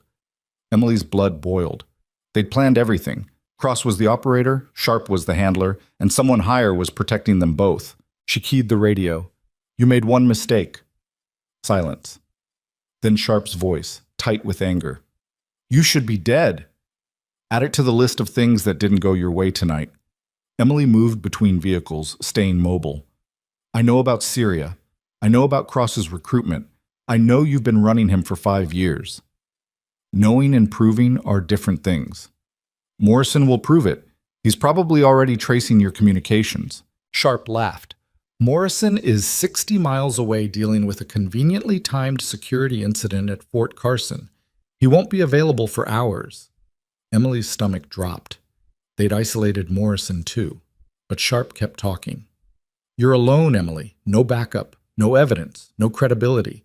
Even if you survive tonight, who's going to believe you? A traumatized veteran having a breakdown? Her voice was almost pitying. You're fighting ghosts. Emily spotted movement near the main building entrance. Sharp, standing in the shadows, phone to her ear. Too confident, too exposed. You're wrong about one thing, Emily said quietly. What's that? I'm not alone. Headlights appeared on the access road, multiple vehicles moving fast. Sharp saw them too. Her expression changed. The vehicles were military, a convoy, and they weren't stopping at the gate. They crashed through and deployed in formation. Doors flew open. Armed soldiers poured out, establishing a perimeter with practiced efficiency. Colonel Morrison stepped out of the lead vehicle with a megaphone. This is Colonel Morrison, U.S. Army. You are on federal property engaged in hostile action against military personnel. Drop your weapons immediately. Sharp's team hesitated, professional instinct warring with self-preservation. Morrison raised the megaphone again. You have 10 seconds before we engage. 10, 9, 8. 3 of Sharp's people dropped their weapons and raised their hands. The 4th ran. He made it 5 steps before a sniper round from Morrison's team dropped him. Emily stepped out from behind the wrecked SUV, rifle lowered. Morrison's soldiers immediately trained weapons on her. Friendly, she shouted. Emily Carter, Valkyrie. Morrison walked forward, eyes scanning the carnage. He saw the bodies, the wrecked vehicles. Emily standing in the middle of it, covered in blood and dirt. Lieutenant Carter, he said calmly, you look like you've had a day. Sir? Emily's legs were shaking now that the adrenaline was fading. Jackson's on the roof, wounded, needs immediate evac. Morrison gestured and a medical team ran toward the building. Then he looked at Sharp, who stood frozen near the entrance. Dr. Rebecca Sharp. We've been looking for you. Sharp's face was a mask. I don't know what you think you... Save it! Morrison pulled out a phone and played an audio file. Sharp's voice came through clearly.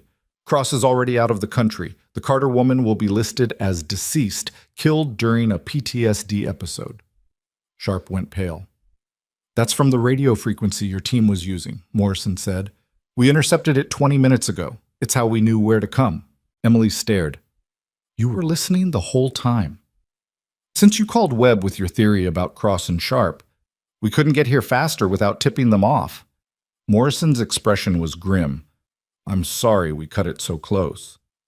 Emily wanted to be angry, but she was too exhausted. Morrison turned back to Sharp. Rebecca Sharp, you're under arrest for conspiracy to commit murder, treason, and about 15 other charges we'll add as we go. You have the right to remain silent. Sharp didn't move as MPs handcuffed her.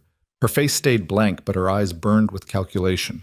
She was already thinking about lawyers and leverage and ways to minimize damage. Emily walked over and stood directly in front of her. You called me collateral damage, she said quietly. A means to an end. Sharp said nothing. You spent months trying to make me disappear, making me small, making me nothing. Emily's voice stayed level. How does it feel? Sharp's jaw clenched. The MPs led her away. Morrison watched them go, then turned to Emily. We need a full debrief. But first, medical. You're bleeding. Emily looked down. She hadn't noticed the cut on her arm, or the one on her leg. Adrenaline had masked everything. I'm fine. That's an order, Lieutenant. I'm not... Emily stopped. She was too tired to argue. Yes, sir. The medical team set up a triage station near the vehicles. They patched Emily's wounds, nothing serious, mostly lacerations and bruising, while Morrison coordinated the scene. Jackson was brought down from the roof on a stretcher. He was conscious, giving the medics hell about their technique. Emily felt relief wash through her. Webb appeared beside her, materializing out of the chaos like he always did. You good? He asked. Define good. Alive. Then yeah, I'm good. Emily watched the MPs processing the captured attackers. How did Morrison intercept the radio traffic? I gave him the frequency after you called me. He had a signals team standing by. Webb sat down beside her. We knew something was wrong when Cross disappeared. Morrison started putting pieces together. Sharp's background, her connection to Cross, the timeline of your harassment. It all pointed to an organized operation. Why didn't anyone tell me? Because we needed them to commit. If they thought we were onto them, they'd scatter, and we'd lose the chance to bring them down. Webb's expression was apologetic. You were the bait. I'm sorry. Emily should have been angry, but she understood the tactical logic. Did you get Cross? Not yet, but he only has a 6-hour head start and we've frozen his accounts. He won't get far. Webb looked at her. You did good tonight. Kept your head. Made smart calls under pressure. I almost died. But you didn't. You fought back and survived. He stood. That's what Valkyries do. Emily didn't know how to respond to that, so she said nothing. Morrison walked over. Lieutenant, we're transporting you back to Redwood Regional for full medical evaluation. Sergeant Webb will accompany you. What about Garrett? Major Garrett is stable and under guard. He'll recover fully. Morrison's expression softened slightly. He asked about you. Wants to thank you personally once you're both cleared. Emily nodded. What happens now? Now we clean up the mess. Sharp will face a military tribunal. Cross will be extradited when we find him. The manufactured evidence against you will be formally retracted. Morrison paused. You'll be cleared completely. Public acknowledgement of your service. Full restoration of reputation. I don't want public acknowledgement. I just want my job back. You'll have that too, though I suspect you'll get offers for better positions once this becomes known. Emily's stomach turned. She didn't want attention, didn't want recognition. She just wanted to go back to being invisible. But that life was gone now. The convoy drove them back to Iron Ridge as dawn broke over the mountains. Emily sat in silence, watching the landscape change from wilderness to civilization. By the time they reached Redwood Regional, news crews were already gathering outside. Someone had leaked the story, probably intentionally, to control the narrative. Morrison's people created a corridor through the crowd. Cameras flashed. Reporters shouted questions. Emily kept her head down and let Webb guide her inside. The ER was different in daylight, busier. The night shift was ending, the day shift arriving. People stopped and stared as Emily walked through. Melissa was at the nurse's station. Her eyes went wide. Oh my God, are you okay? Emily didn't answer. She was too tired. They took her to a private room for examination. A doctor she didn't recognize checked her wounds, asked questions about pain and range of motion. Everything was professional and thorough. When he finished, Morrison entered. You're cleared medically. Minor injuries, nothing that won't heal. He handed her a folder. This is the official report. Your service record has been amended to reflect your actions over the past 48 hours. You'll receive commendations. The hospital has been notified that all disciplinary actions against you are void. Emily took the folder but didn't open it. What about Cross? Interpol has his photo. He won't stay hidden long. Morrison sat down across from her. Emily, I know this isn't what you wanted. You came here to disappear, and we dragged you back into the fight. You didn't drag me anywhere. Sharp did that. Fair point. Morrison studied her. What will you do now? Emily looked at her hands. The tremor was still there. Probably always would be. I don't know yet. The Army would take you back. Medical waiver for the nerve damage. You've proven you can still perform under pressure. I'm done with the Army. Then consider contracting, training programs, consulting work. You have skills people need. Emily shook her head. I just want to work in an ER and go home at night. Is that really too much to ask? Morrison smiled slightly. No, it's not. He stood to leave, then paused at the door. For what it's worth, you reminded me why we fight. Not for politics or strategy, for people, for the ones who can't fight for themselves. He saluted her. It was an honor, Lieutenant. Emily stood automatically and returned the salute. When Morrison left, she sat alone in the quiet room. An hour later, Webb knocked and entered. Hospital administrator wants to see you. Emily followed him upstairs to the administrative wing. The office belonged to Margaret, the night supervisor from before. Margaret stood when Emily entered. Her expression was complicated. Emily, I owe you an apology. For what? For not seeing what was happening, for letting Cross create a hostile environment, for not protecting you. Margaret gestured to a chair. Please sit. Emily sat. Webb remained standing near the door. Margaret settled behind her desk. Dr. Cross has been terminated effective immediately. Dr. Sharp has been removed from all positions. We're conducting a full review of department policies and implementing new protections for staff. That won't bring back the last 8 months. No, it won't. Margaret's voice was firm. But it will prevent it from happening to someone else. And for what it's worth, I'm offering you a formal apology on behalf of Redwood Regional Hospital and a proposal. Emily waited. We want you to stay. Not as a floor nurse. As an education coordinator. You'd develop training programs, mentor new nurses, work with our trauma team to improve protocols. Margaret slid a document across the desk. It's a promotion, better pay, better hours, and you'd have real authority to make changes. Emily looked at the offer letter without touching it. Why? Because you're exactly what this hospital needs. Someone who understands medicine and leadership. Someone who won't tolerate incompetence or abuse. Margaret leaned forward. And because you've earned it. Emily thought about the offer. More money, more respect, a chance to build something meaningful. But it also meant visibility, responsibility, the weight of other people's expectations. Can I think about it? She asked. Of course. Take all the time you need. Emily stood to leave. One more thing, Margaret said. The entire night shift staff asked me to tell you they're sorry for not standing up for you, for laughing when they should have supported you.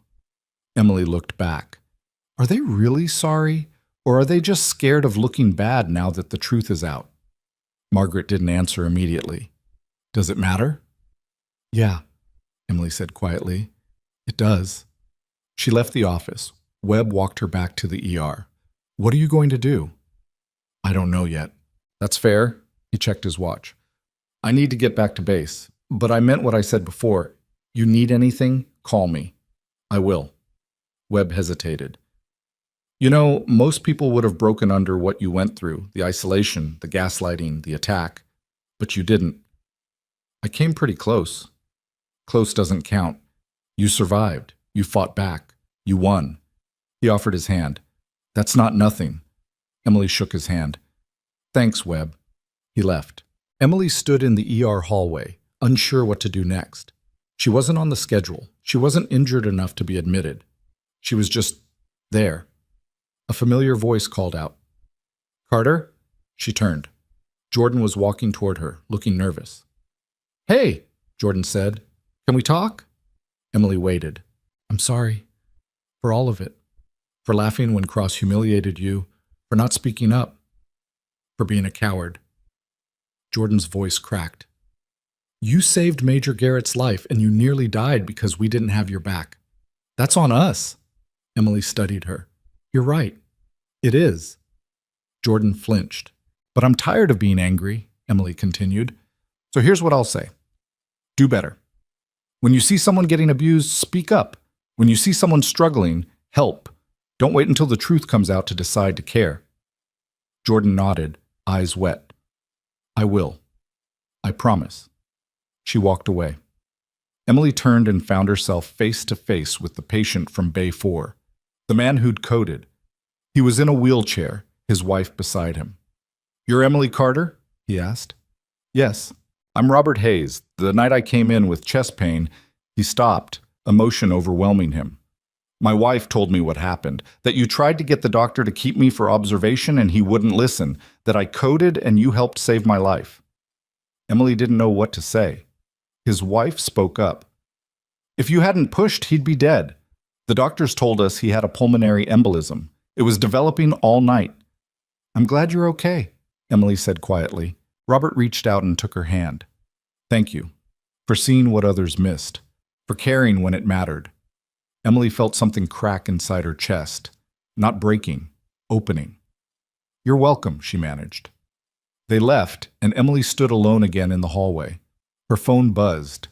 A text from an unknown number. She opened it. Lieutenant Carter. This is David Garrett. Morrison gave me your number. I'm being discharged tomorrow. I'd like to buy you a coffee and say thank you properly. No pressure. Just gratitude from one soldier to another. DG. Emily stared at the message. She could say no. Could walk away from all of it. The military connections, the recognition, the reminder of who she used to be. Or she could say yes. Could accept that the past wasn't something to bury, but something to integrate. She typed back, "Coffee sounds good. EC." The response came immediately. "Outstanding. I'll be in touch." Emily pocketed her phone and walked toward the exit. Outside, the morning sun was bright and cold.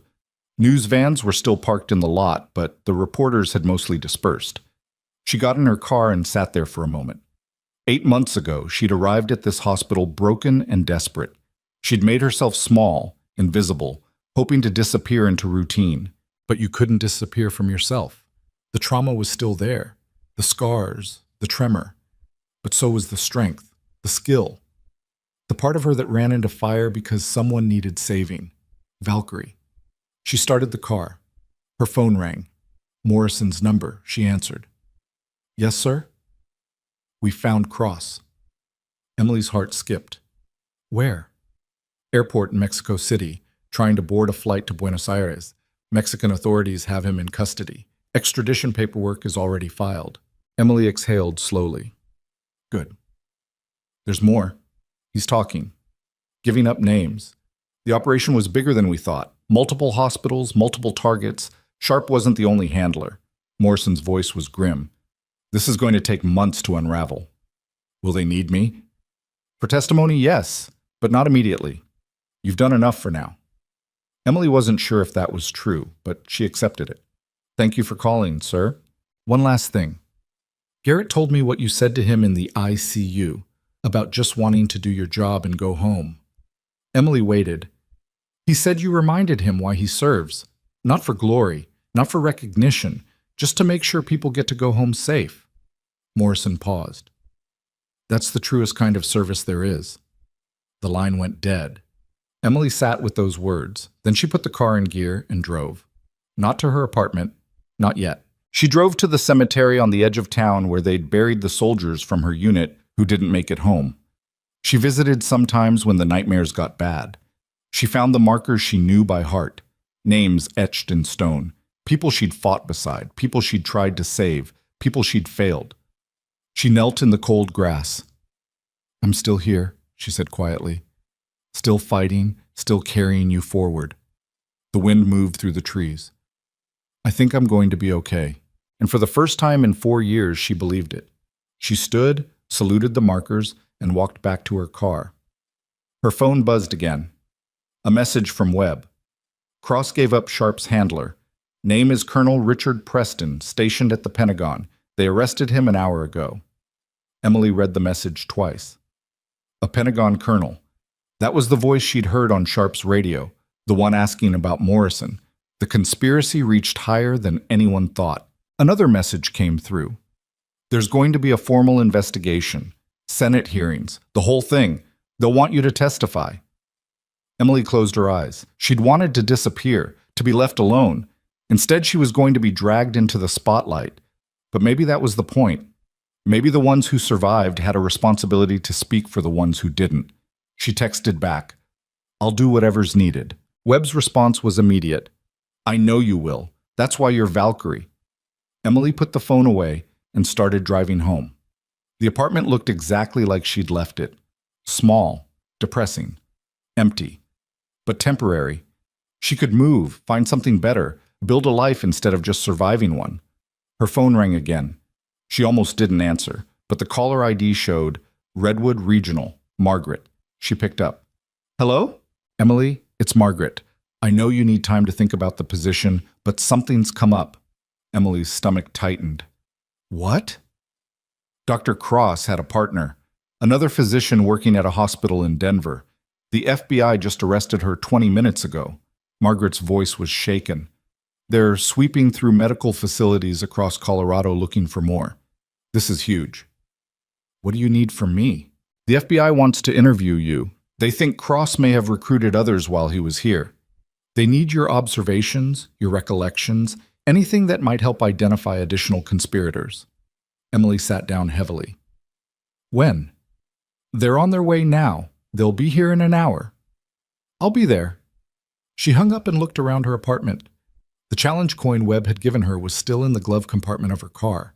She went out and retrieved it. Valkyrie. A name she'd tried to leave behind. But maybe names found you when you needed them. She put the coin in her pocket and drove back to the hospital. The FBI agents were waiting in a conference room, two men in suits who introduced themselves as Special Agents Crawford and Lynn. They had files spread across the table and laptop computers running facial recognition programs. "Ms. Carter, thank you for coming," Crawford said. "We know this has been a difficult time, but we need your help."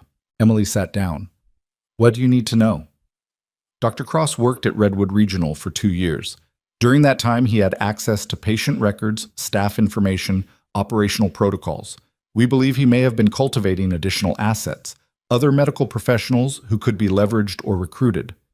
Lynn pulled up a series of photos on his laptop. "Do you recognize any of these individuals?" Emily looked through them. Doctors, nurses, technicians she'd seen around the hospital. Then she stopped on one photo. Dr. Nathan Pierce, anesthesiologist. He'd started at Redwood Regional 6 months ago. "What about him?" Lynn asked, seeing her reaction. "He's new, transferred from a hospital in Seattle." Emily tried to remember details. "He kept odd hours. Sometimes he'd be in the hospital at 3 a.m. without being on call. I thought it was strange, but I figured he was just dedicated." Crawford and Lynn exchanged glances. "Dr. Pierce is a person of interest," Crawford said carefully. "We can't discuss active investigations, but your observation is helpful." They went through more photos. Emily flagged 2 other staff members whose behavior had seemed unusual. After an hour, Crawford closed his laptop. "Thank you, Ms. Carter. This gives us several leads to pursue." "Is the hospital safe?" Emily asked. "Are patients at risk?" "We don't believe there's immediate danger. The Operation Cross and Sharp we're running was focused on intelligence gathering and targeted operations, not random violence." Lynn's expression was serious. "But we're increasing security measures at medical facilities across the region as a precaution." Emily nodded. "If you need anything else from me, we'll be in touch," Crawford said. "And Ms. Carter, what you did, stopping this conspiracy, exposing the people responsible, that took real courage." Emily didn't feel courageous. She felt exhausted, but she thanked them and left. The ER was quieter now, evening shift. Emily walked through, out of habit, checking on familiar spaces. Melissa saw her and hurried over. "They're calling you a hero," she said. "On the news. They're saying you uncovered a major espionage ring." Emily shook her head. "I just didn't die when they wanted me to." "That's not what Morrison said. He did a press conference. Called you one of the most capable combat medics he'd ever worked with." Melissa's expression was almost awe. "Why didn't you ever tell us?" "Would it have mattered?" Melissa looked away, ashamed. "It should have. We should have treated you better regardless." Emily was about to respond when her phone rang. Garrett's number. She answered. "Hello? Emily, it's David. They're releasing me tonight instead of tomorrow. I'm heading to a hotel near the hospital to recover before I fly back to base. Any chance you're free for that coffee now instead of later?" Emily looked around the ER, at the place that had broken her down and then witnessed her fight back. "Yeah," she said. "I'm free." "Great. There's a place called Summit Brew 2 blocks north. I'll be there in 20 minutes. Emily found the coffee shop easily. It was small and warm, the kind of place that served actual good coffee instead of hospital sludge. Garrett was already there, sitting in a corner booth. He looked pale and moved carefully, but he was upright. He stood when he saw her. "Emily." "David, you should be resting." "I've been resting for 2 days. I needed to get out of that hospital room." He gestured to the booth. "Please." They sat. A waitress came by and they ordered coffee. When they were alone again, Garrett spoke. "I owe you my life. Twice, actually. Once in that ER, and again when you figured out it was Cross and Sharp. I was just trying not to get framed for treason. You did more than that. You dismantled their entire operation." Garrett's expression was serious. "Morrison told me everything. How you connected the pieces, how you held off the attack team until backup arrived. That's not just survival. That's tactical thinking under extreme pressure." Emily didn't know what to say. "The Army would be lucky to have you back," Garrett continued. "I'm not going back." "I figured, but I had to say it." He sipped his coffee. "What will you do?" "The hospital offered me a position, education coordinator. It's a promotion." "Are you going to take it?" "I don't know yet." Emily looked out the window at the darkening street. "Part of me wants to say no, To find someplace quiet where nobody knows my name or my history. And the other part? The other part thinks maybe I'm tired of hiding. Garrett nodded slowly. You know what I learned in special operations?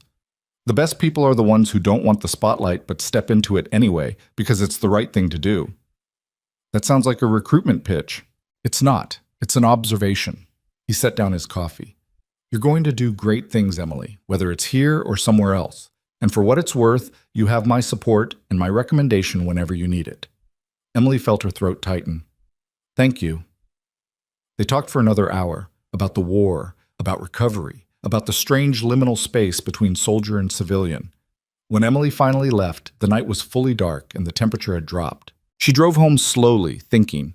The apartment felt different when she walked in. Not bigger or better, just less suffocating. She opened her laptop and pulled up the job offer from Margaret. Read it carefully this time. Education coordinator, trauma protocol development, staff training, and mentorship. It was a real position, real authority, real ability to change how the hospital functioned. She could prevent another cross from terrorizing vulnerable staff. She could build something that mattered, or she could walk away, find a different hospital, a different city, start completely fresh. Her phone buzzed. A text from Webb. Cross gave up 12 more names. This thing is massive. You did good, Emily. She put the phone down and stared at the job offer. Then she picked up a pen and signed it. She emailed it to Margaret with a simple message. I accept. When do I start? The response came back 5 minutes later. Monday. Welcome to the team. Emily closed the laptop and sat in the quiet apartment. Outside, the city hummed with life she rarely noticed. Cars, voices, the distant sound of a train. She was still here, still standing, still fighting, not for glory or recognition, just to make sure people got to go home safe, including herself. Her phone rang one more time. Unknown number. She almost didn't answer, but something made her pick up. Hello? A familiar voice, cold, controlled. Dr. Damian Cross. Emily, we need to talk. Emily's hand tightened on the phone. Cross's voice carried the same arrogant edge it always had, even filtered through a cheap burner connection from wherever he was hiding. We have nothing to talk about, she said. Actually, we do. Because in about 6 hours, the FBI is going to realize they grabbed the wrong man in Mexico City. Emily went cold. What are you talking about? The person they arrested was my brother. Similar build, same passport photo from 10 years ago when we looked more alike. Cross sounded almost amused. He owed me a favor. By the time they figure it out, I'll be somewhere without an extradition treaty. Then why are you calling me? Because I want you to know something. His tone shifted, losing the smugness. I didn't want it to go this far. The plan was simple. Discredit you enough that when Garrett's mission failed, you'd be the obvious scapegoat. No one was supposed to die. Sharp escalated things without authorization. You're trying to justify attempted murder? I'm trying to explain that you were never the target. You were just convenient. Cross paused. I actually respected your skills. You're a better medic than I'll ever be a surgeon. But Sharp needed someone with a military background and psychological vulnerabilities. You fit the profile. Emily's jaw clenched. And that's supposed to make me feel better? No, it's supposed to make you understand that this was never personal. It was operational necessity. You terrorized me for 8 months. You tried to kill Garrett. You framed me for treason. Emily's voice stayed level through sheer force of will. That feels pretty personal. Cross was quiet for a moment. Fair point, but here's the thing. I'm calling to offer you a deal. I don't make deals with traitors. Even if it gets you information on the rest of the network, Sharp was middle management. Preston was one handler. There are 6 others still operating. Cross let that sink in. I can give you names, locations, operational details, everything the FBI needs to dismantle the entire apparatus. In exchange for what? Your silence. Tell them you don't know where I am. Let me disappear quietly. Emily almost laughed. You think I'd protect you? I think you're smart enough to weigh the value of one escaped operative against stopping 6 more operations like this one. Cross's voice was calculated. I'm offering you a chance to be a real hero, Emily. Save lives, prevent future attacks. All you have to do is nothing. Emily walked to her window and looked out at the parking lot. A car sat 3 spaces down that hadn't been there an hour ago. Dark sedan, tinted windows. "Are you having me watched right now?" she asked quietly.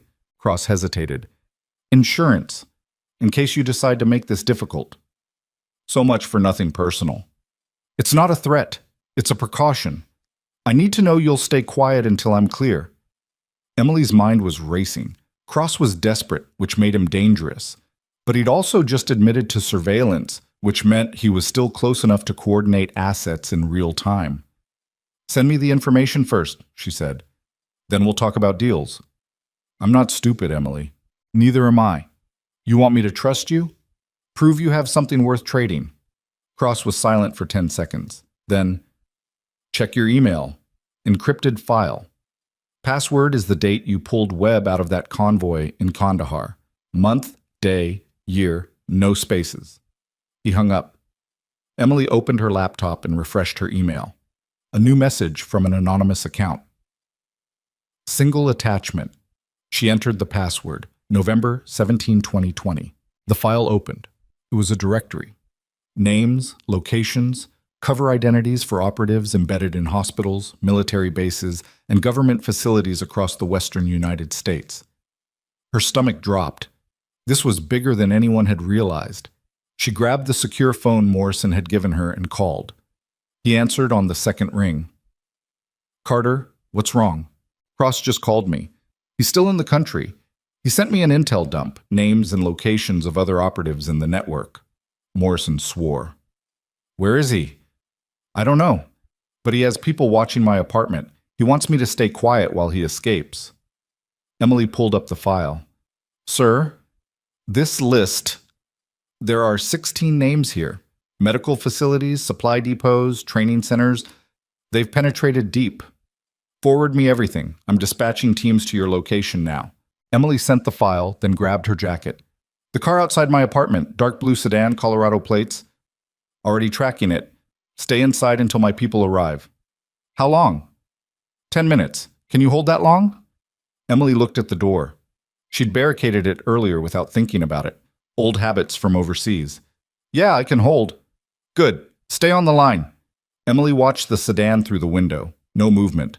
Whoever was inside was just observing. But if Cross had called from nearby, he might have more than one asset positioned. She moved away from the window and checked the back exit. Clear. The alley behind her building was dark but empty. "Morrison, I think Cross is close enough to run surveillance and coordinate multiple people. We're triangulating his call now. The trace showed it bounced through 3 relay points, but the origin was somewhere in Iron Ridge." Emily's heart rate kicked up. "He's still in town?" "Looks like it. He's probably waiting for a travel window. Fake documents, new identity. Those take time to arrange." A thought struck Emily. "What about the airport? Private terminals?" Morrison paused. "There's a charter service at Iron Ridge Municipal. Runs small planes for corporate clients. No TSA screening, minimal security." "That's how he's planning to leave. Probably has a flight scheduled for early morning when traffic is minimal." "I'll get people there now." Through the window, Emily saw headlights approaching. 2 black SUVs, military plates. They parked on either side of the sedan. Operators emerged, moving with tactical precision. The sedan's doors opened. 2 people stepped out with hands raised. Emily exhaled. "Your people are here." "Good. Stay put until they clear the building." 5 minutes later, there was a knock on her door. "Lieutenant Carter, it's Captain Hayes, security team. Colonel Morrison sent us." Emily checked the peephole, then opened the door.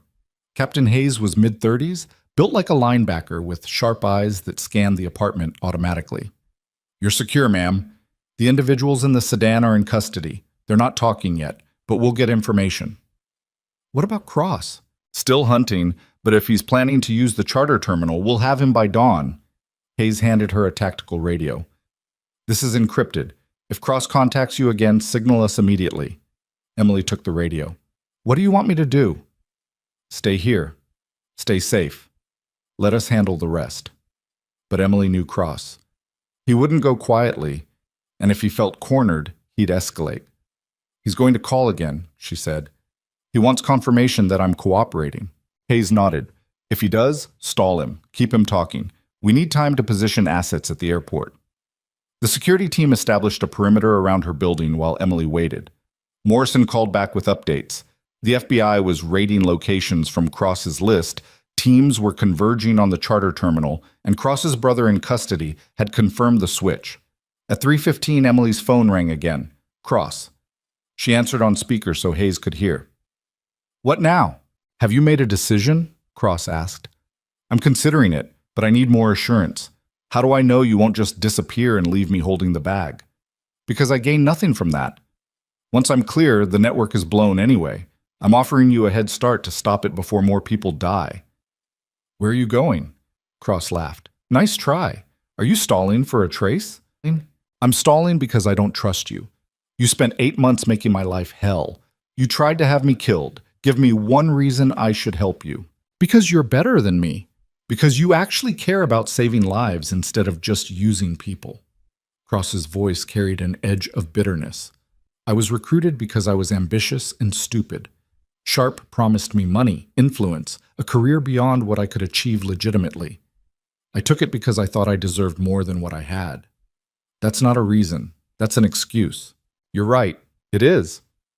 Cross sighed. "Look, I know you're not going to help me. I knew that when I called. But I wanted you to hear the truth from me before you hear whatever story the FBI constructs." Emily felt Hayes tense beside her. "What truth?" she asked. "That I destroyed your life because I was jealous of you. Because you had something I never did. Real skill, real courage, real integrity. And instead of respecting that, I tried to tear you down so I could feel bigger." Cross's voice cracked slightly. "I'm sorry, Emily. For what that's worth." Emily didn't know what to say. The apology felt genuine, but it didn't erase the damage. "It's worth knowing," she said carefully, "but it doesn't change what you did." "I know. That's why I'm leaving, because I can't fix this and I can't face what's coming." He paused. "Goodbye, Emily. I hope you find peace."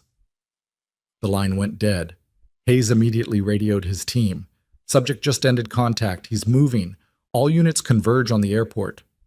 Emily sat in the silence that followed, processing the conversation. Cross had sounded defeated, resigned, which meant he either had an escape plan he was confident in or he had no plan at all. Her phone buzzed. A text from an unknown number. "Charter terminal, gate 3. He's boarding now." Emily showed Hayes. "Who sent this?" Hayes checked with his team. "Unknown, could be Cross setting a trap, or someone else in the network trying to give him up. Or someone who wants this to end," Emily said quietly. Hayes made a decision. "We're going. Stay here." "No." Emily stood. "I'm coming." "Ma'am, that's not protocol. Cross called me specifically. He's fixated on me. If things go wrong, having me there might create an opportunity to de-escalate." Emily grabbed her jacket. "And I deserve to see this through." Hayes studied her for 3 seconds, then nodded. "Stay behind me at all times." They drove to Iron Ridge Municipal Airport in convoy formation. The charter terminal was on the far side of the field, away from commercial operations. Lights were on in the small building. Hayes's team established positions around the perimeter, while Emily stayed with him near the entrance. Through the windows, she could see movement inside. Morrison's voice came through the radio. "We have visual confirmation. Cross is inside with 2 unidentified individuals. Small aircraft on the tarmac, engines running." Hayes keyed his mic. "ROE? Capture if possible. Deadly force authorized if he presents a threat." Emily's pulse hammered. This was it, the end game. Hayes turned to her. "Last chance to stay in the vehicle." "I'm good." They moved toward the building. The doors were locked but not reinforced. Hayes's team breached them smoothly. Inside, the terminal was basic. A reception desk, a few chairs, a door leading to the tarmac. Cross stood near that door with a duffel bag over his shoulder. The 2 people with him were armed but didn't draw weapons when the operators entered. Cross looked tired, defeated. He saw Emily and something flickered across his face. "You came," he said. "I came to watch you answer for what you did." Cross set down the duffel bag slowly. "Fair enough." Hayes stepped forward. "Dr. Damian Cross, you're under arrest for espionage, conspiracy to commit murder, and about 20 other charges. Get on the ground. Now."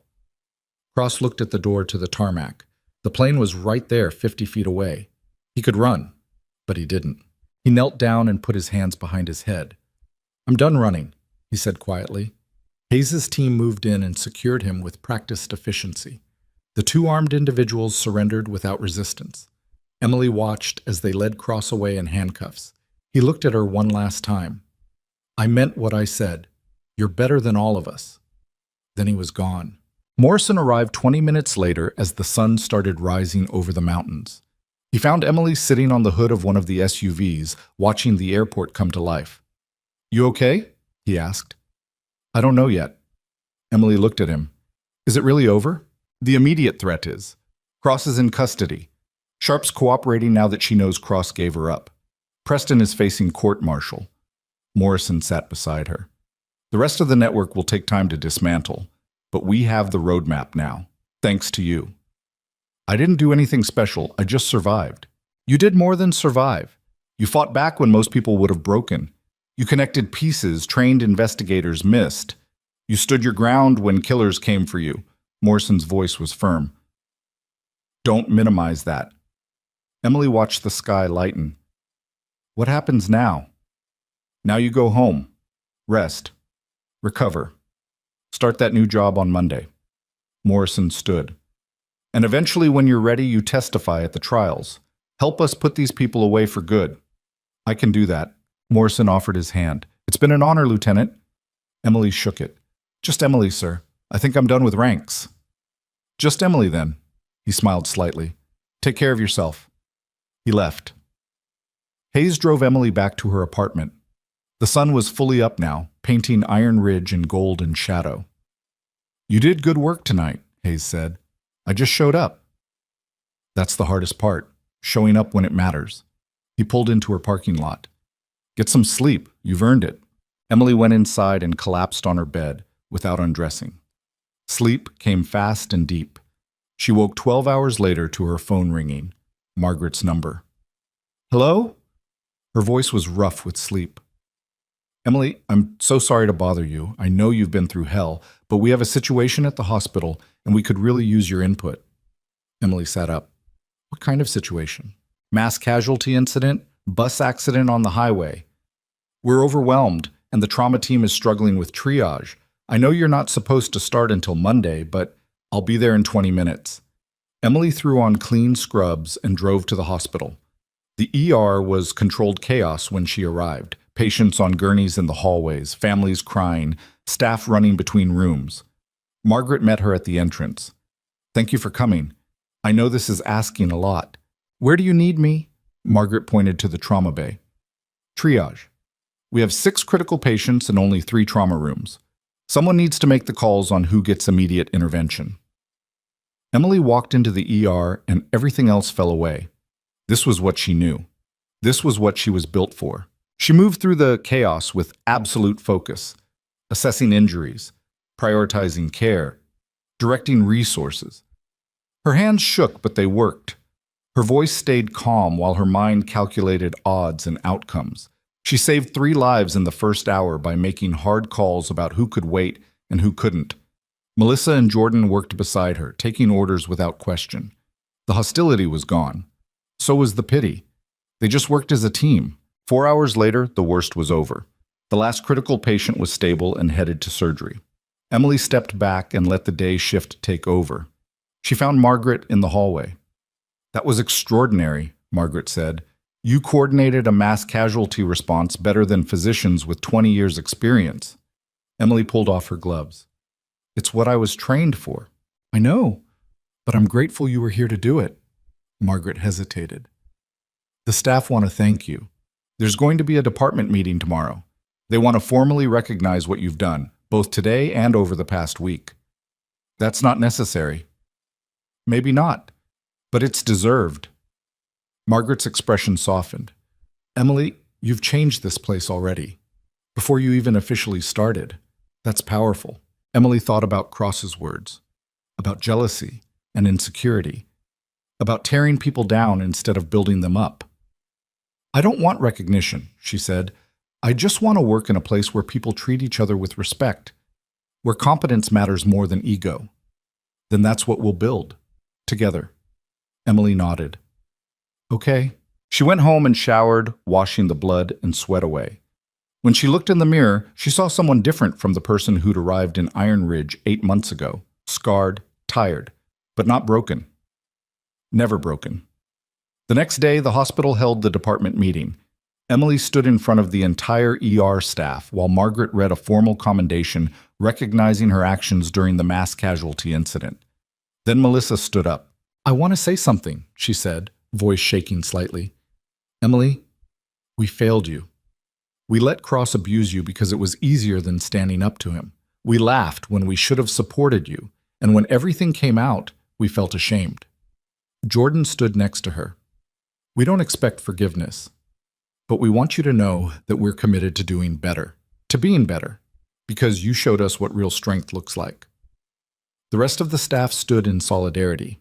Emily felt her throat tighten. She hadn't expected this, hadn't thought she needed it, but it helped. "Thank you," she managed. "That means more than you know." The meeting ended and Emily went to her new office. It was small but functional. A desk, a computer, a window overlooking the parking lot. On the desk was a card signed by the entire staff. Simple message, "Welcome to the team." She sat down and opened her laptop. Started drafting training protocols, safety procedures, systems to prevent what happened to her from happening to anyone else. The work was hard, but satisfying. 3 weeks later, Emily testified before a federal grand jury. She walked them through everything: the harassment, the frame-up, the attack, the conspiracy. Cross and Sharp sat in the courtroom, both in orange jumpsuits, both avoiding her eyes. When Emily finished, the prosecutor thanked her. "Your testimony gives us everything we need," she said. "They're going away for a long time." Emily nodded. "Good." She walked out of the courthouse into bright Colorado sunshine. Webb was waiting outside. "How'd it go?" he asked. "It's done." "Good." He handed her an envelope. "This came for you, from Garrett." Emily opened it. Inside was a letter and a photograph. The photo showed her in Kandahar, covered in dust and blood, surrounded by soldiers she'd saved.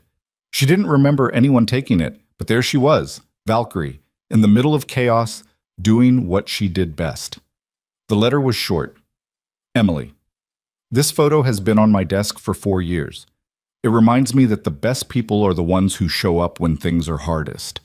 You did that in Kandahar. You did it in Iron Ridge. You'll keep doing it wherever you go. The world needs more people like you. Thank you for everything. David Garrett." Emily stared at the photo for a long time. Then she put it in her bag and walked to her car. 6 months later, Emily stood in front of a room full of new nurses at Redwood Regional. She was leading their orientation, teaching them the things medical school didn't cover: how to trust your instincts, how to speak up when something feels wrong, how to survive in a system that doesn't always value you the way it should. "You're going to face doctors who ignore you," she told them, "patients who dismiss you, situations that feel impossible. But you don't have to accept being treated like you don't matter. You matter. Your voice matters. Your observations save lives." One young nurse raised her hand. "But what if nobody listens?" Emily thought about Cross, about Sharp, about 8 months of being made to feel invisible. Then you get louder. You document everything. You find allies. You don't give up. She met the nurse's eyes. Because the moment you accept being silenced is the moment you lose the ability to help people who need you. The class ended. The nurses filed out, energized and nervous. Melissa caught Emily in the hallway. "That was powerful." "Just telling the truth." "I know. That's what made it powerful." Melissa hesitated. "There's someone here to see you. Conference room." Emily walked to the conference room wondering who it could be. Morrison sat waiting along with 2 people she didn't recognize, a woman in her 40s with military bearing and a younger man in civilian clothes. "Emily," Morrison said, "thanks for making time. This is Colonel Andrea Martinez, Army Medical Command, and Dr. James Foster, civilian contractor for the Department of Defense." Emily shook their hands. "What's this about?" Martinez spoke first. "We've been following your case. Your testimony helped dismantle a significant espionage network, and your actions during the crisis demonstrated exceptional capability under pressure." "I appreciate that, but I'm not interested in rejoining the military." "We're not asking you to," Foster said. "We're asking you to help us build something new. A training program for medical personnel operating in high-risk environments, combat zones, disaster areas, terrorist incidents. We need someone who understands both the medicine and the psychology of working under extreme stress. Emily looked at Morrison. You're behind this?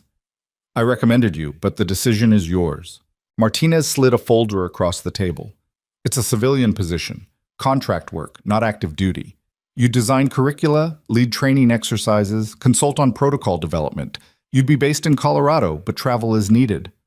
Emily opened the folder. The salary was triple what she made at the hospital. The work was meaningful. The opportunity was real.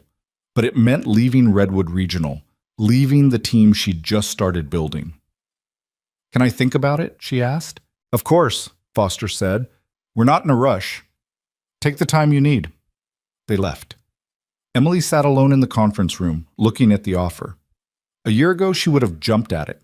A way to use her skills without the military structure. A chance to make a real difference.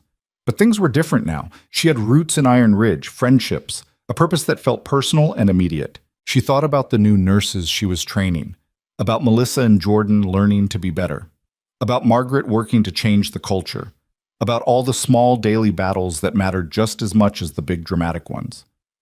She put the folder in her bag and went back to work. That evening, she met Webb for dinner at a restaurant overlooking the mountains. He'd become a friend over the months, someone who understood the space between soldier and civilian. Martinez made you an offer, he said. It wasn't a question. How did you know? Because I put your name forward too. After Morrison. After Garrett. Webb smiled. You're in demand, Valkyrie. Emily shook her head.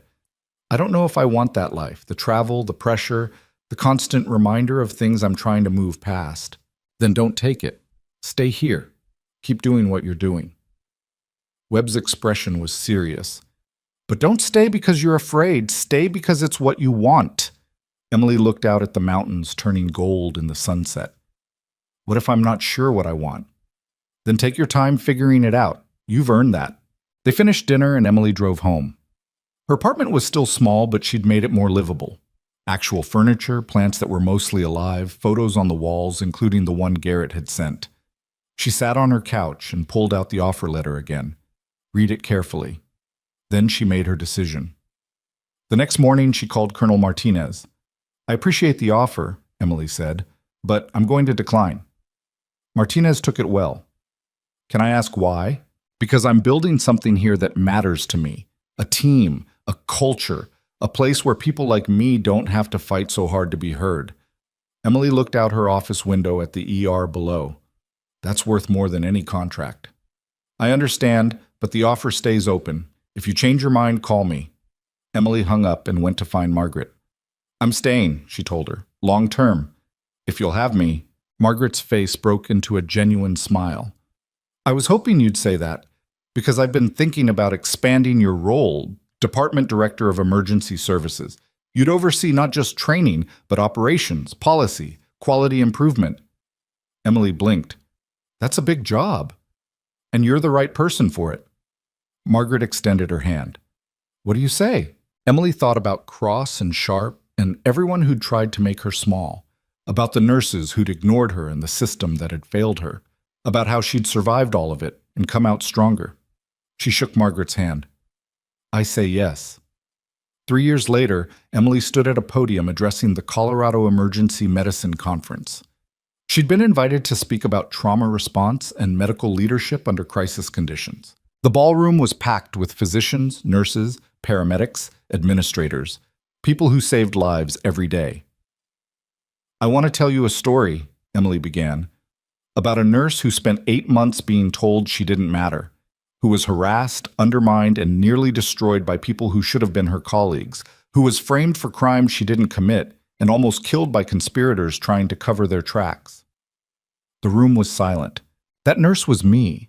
And I'm standing here today not because I'm special or extraordinary, but because I refused to accept that being treated like garbage was normal, because I trusted my skills even when no one else did, because I survived long enough for the truth to come out. She paused, letting that sink in. But here's what I learned. Survival isn't enough.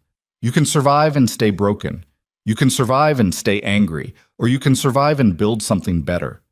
I chose the third option. I chose to create an environment where what happened to me couldn't happen to anyone else. Emily looked out at the audience, saw young nurses taking notes, saw seasoned physicians nodding. You all have power. The power to speak up when you see abuse. The power to support colleagues who are struggling. The power to build cultures of respect instead of hierarchy. Her voice strengthened. Don't waste that power, you use it. Because the people you save aren't just patients. They're the nurses and medics and EMTs who need to know their voices matter. The applause started quietly, then built until the whole room was standing. Emily stepped away from the podium feeling lighter than she had in years. Afterward, a young nurse approached her. Early 20s, nervous energy. Ms. Carter, I just wanted to say thank you. I've been dealing with a doctor who treats me like I'm invisible. Your story, it helped me realize I don't have to accept that. Emily remembered being that young nurse, remembered the fear and uncertainty. You don't, she said firmly. Document everything, find allies, speak up, and if you need support, here's my card. I mean that. The nurse took the card with trembling hands. Thank you. Emily watched her walk away and felt something settle into place. This was why she'd stayed. This was what mattered. She drove back to Iron Ridge as the sun set, windows down, music playing. The mountains were beautiful in the fading light. Her phone rang, Garrett's number. They talked every few months, checking in, sharing war stories. Emily, how'd the conference go? Good. Really good, actually. I saw the video. You were brilliant. Garrett's voice was warm. I'm proud of you. Thanks, David. I mean it. You took something terrible and turned it into purpose. That's rare. Emily pulled into her driveway. She'd bought a small house 6 months ago. Nothing fancy, but hers. How are you doing? She asked. Recovered, back to work, training the next generation of operators. Garrett paused. And I make sure every one of them knows about Valkyrie, about what real courage looks like. Emily felt her throat tighten. You don't have to do that. Yes, I do. Because people need to know that heroes aren't always the ones charging into battle. Sometimes they're the ones who survive, rebuild, and refuse to let trauma define them. They talked for a few more minutes, then said goodbye. Emily went inside her house, fed her cat, a scraggly orange thing she'd rescued from the shelter. Made dinner. Watched the news. Normal life. Beautiful, ordinary, normal life. Later that night, she opened her laptop and checked her email. A message from one of her former students, now working at a hospital in Denver, thanking her for the training that had helped him handle a difficult trauma case. Another message from Morrison with updates on the final trials. Cross had been sentenced to 30 years. Sharp got 25. Preston was dishonorably discharged and facing life in military prison. Justice. Delayed, but delivered. Emily closed the laptop and walked to her bedroom. On the wall was the photo from Kandahar. Beside it, a framed challenge coin with Valkyrie engraved on it. Reminders of who she'd been, but they didn't define her anymore. She was more than her trauma, more than her scars, more than the things people had tried to make her believe about herself. She was Emily Carter, combat medic, trauma nurse, department director, survivor. And she was exactly where she needed to be. She turned off the light and went to bed. Tomorrow she'd go back to work. She'd train more nurses. She'd save more lives. She'd build something that mattered. Because that's what you did when you survived. You kept going. You kept fighting. You kept showing up. Not because it was easy, but because you refused to let the people who tried to break you win. And in the end, that was the only victory that mattered. The ones who survive aren't always the strongest or the loudest. Sometimes they're just the ones who refuse to disappear, who keep showing up, who turn pain into purpose and trauma into change. Emily Carter learned that power doesn't come from being perfect. It comes from being relentless, from trusting yourself when no one else will, from building something better out of the wreckage they tried to bury you in. She was dismissed, discredited, and nearly destroyed. But she didn't break. She rebuilt. And in doing so, she proved that the quietest voices can shake the loudest systems if they refuse to be silenced.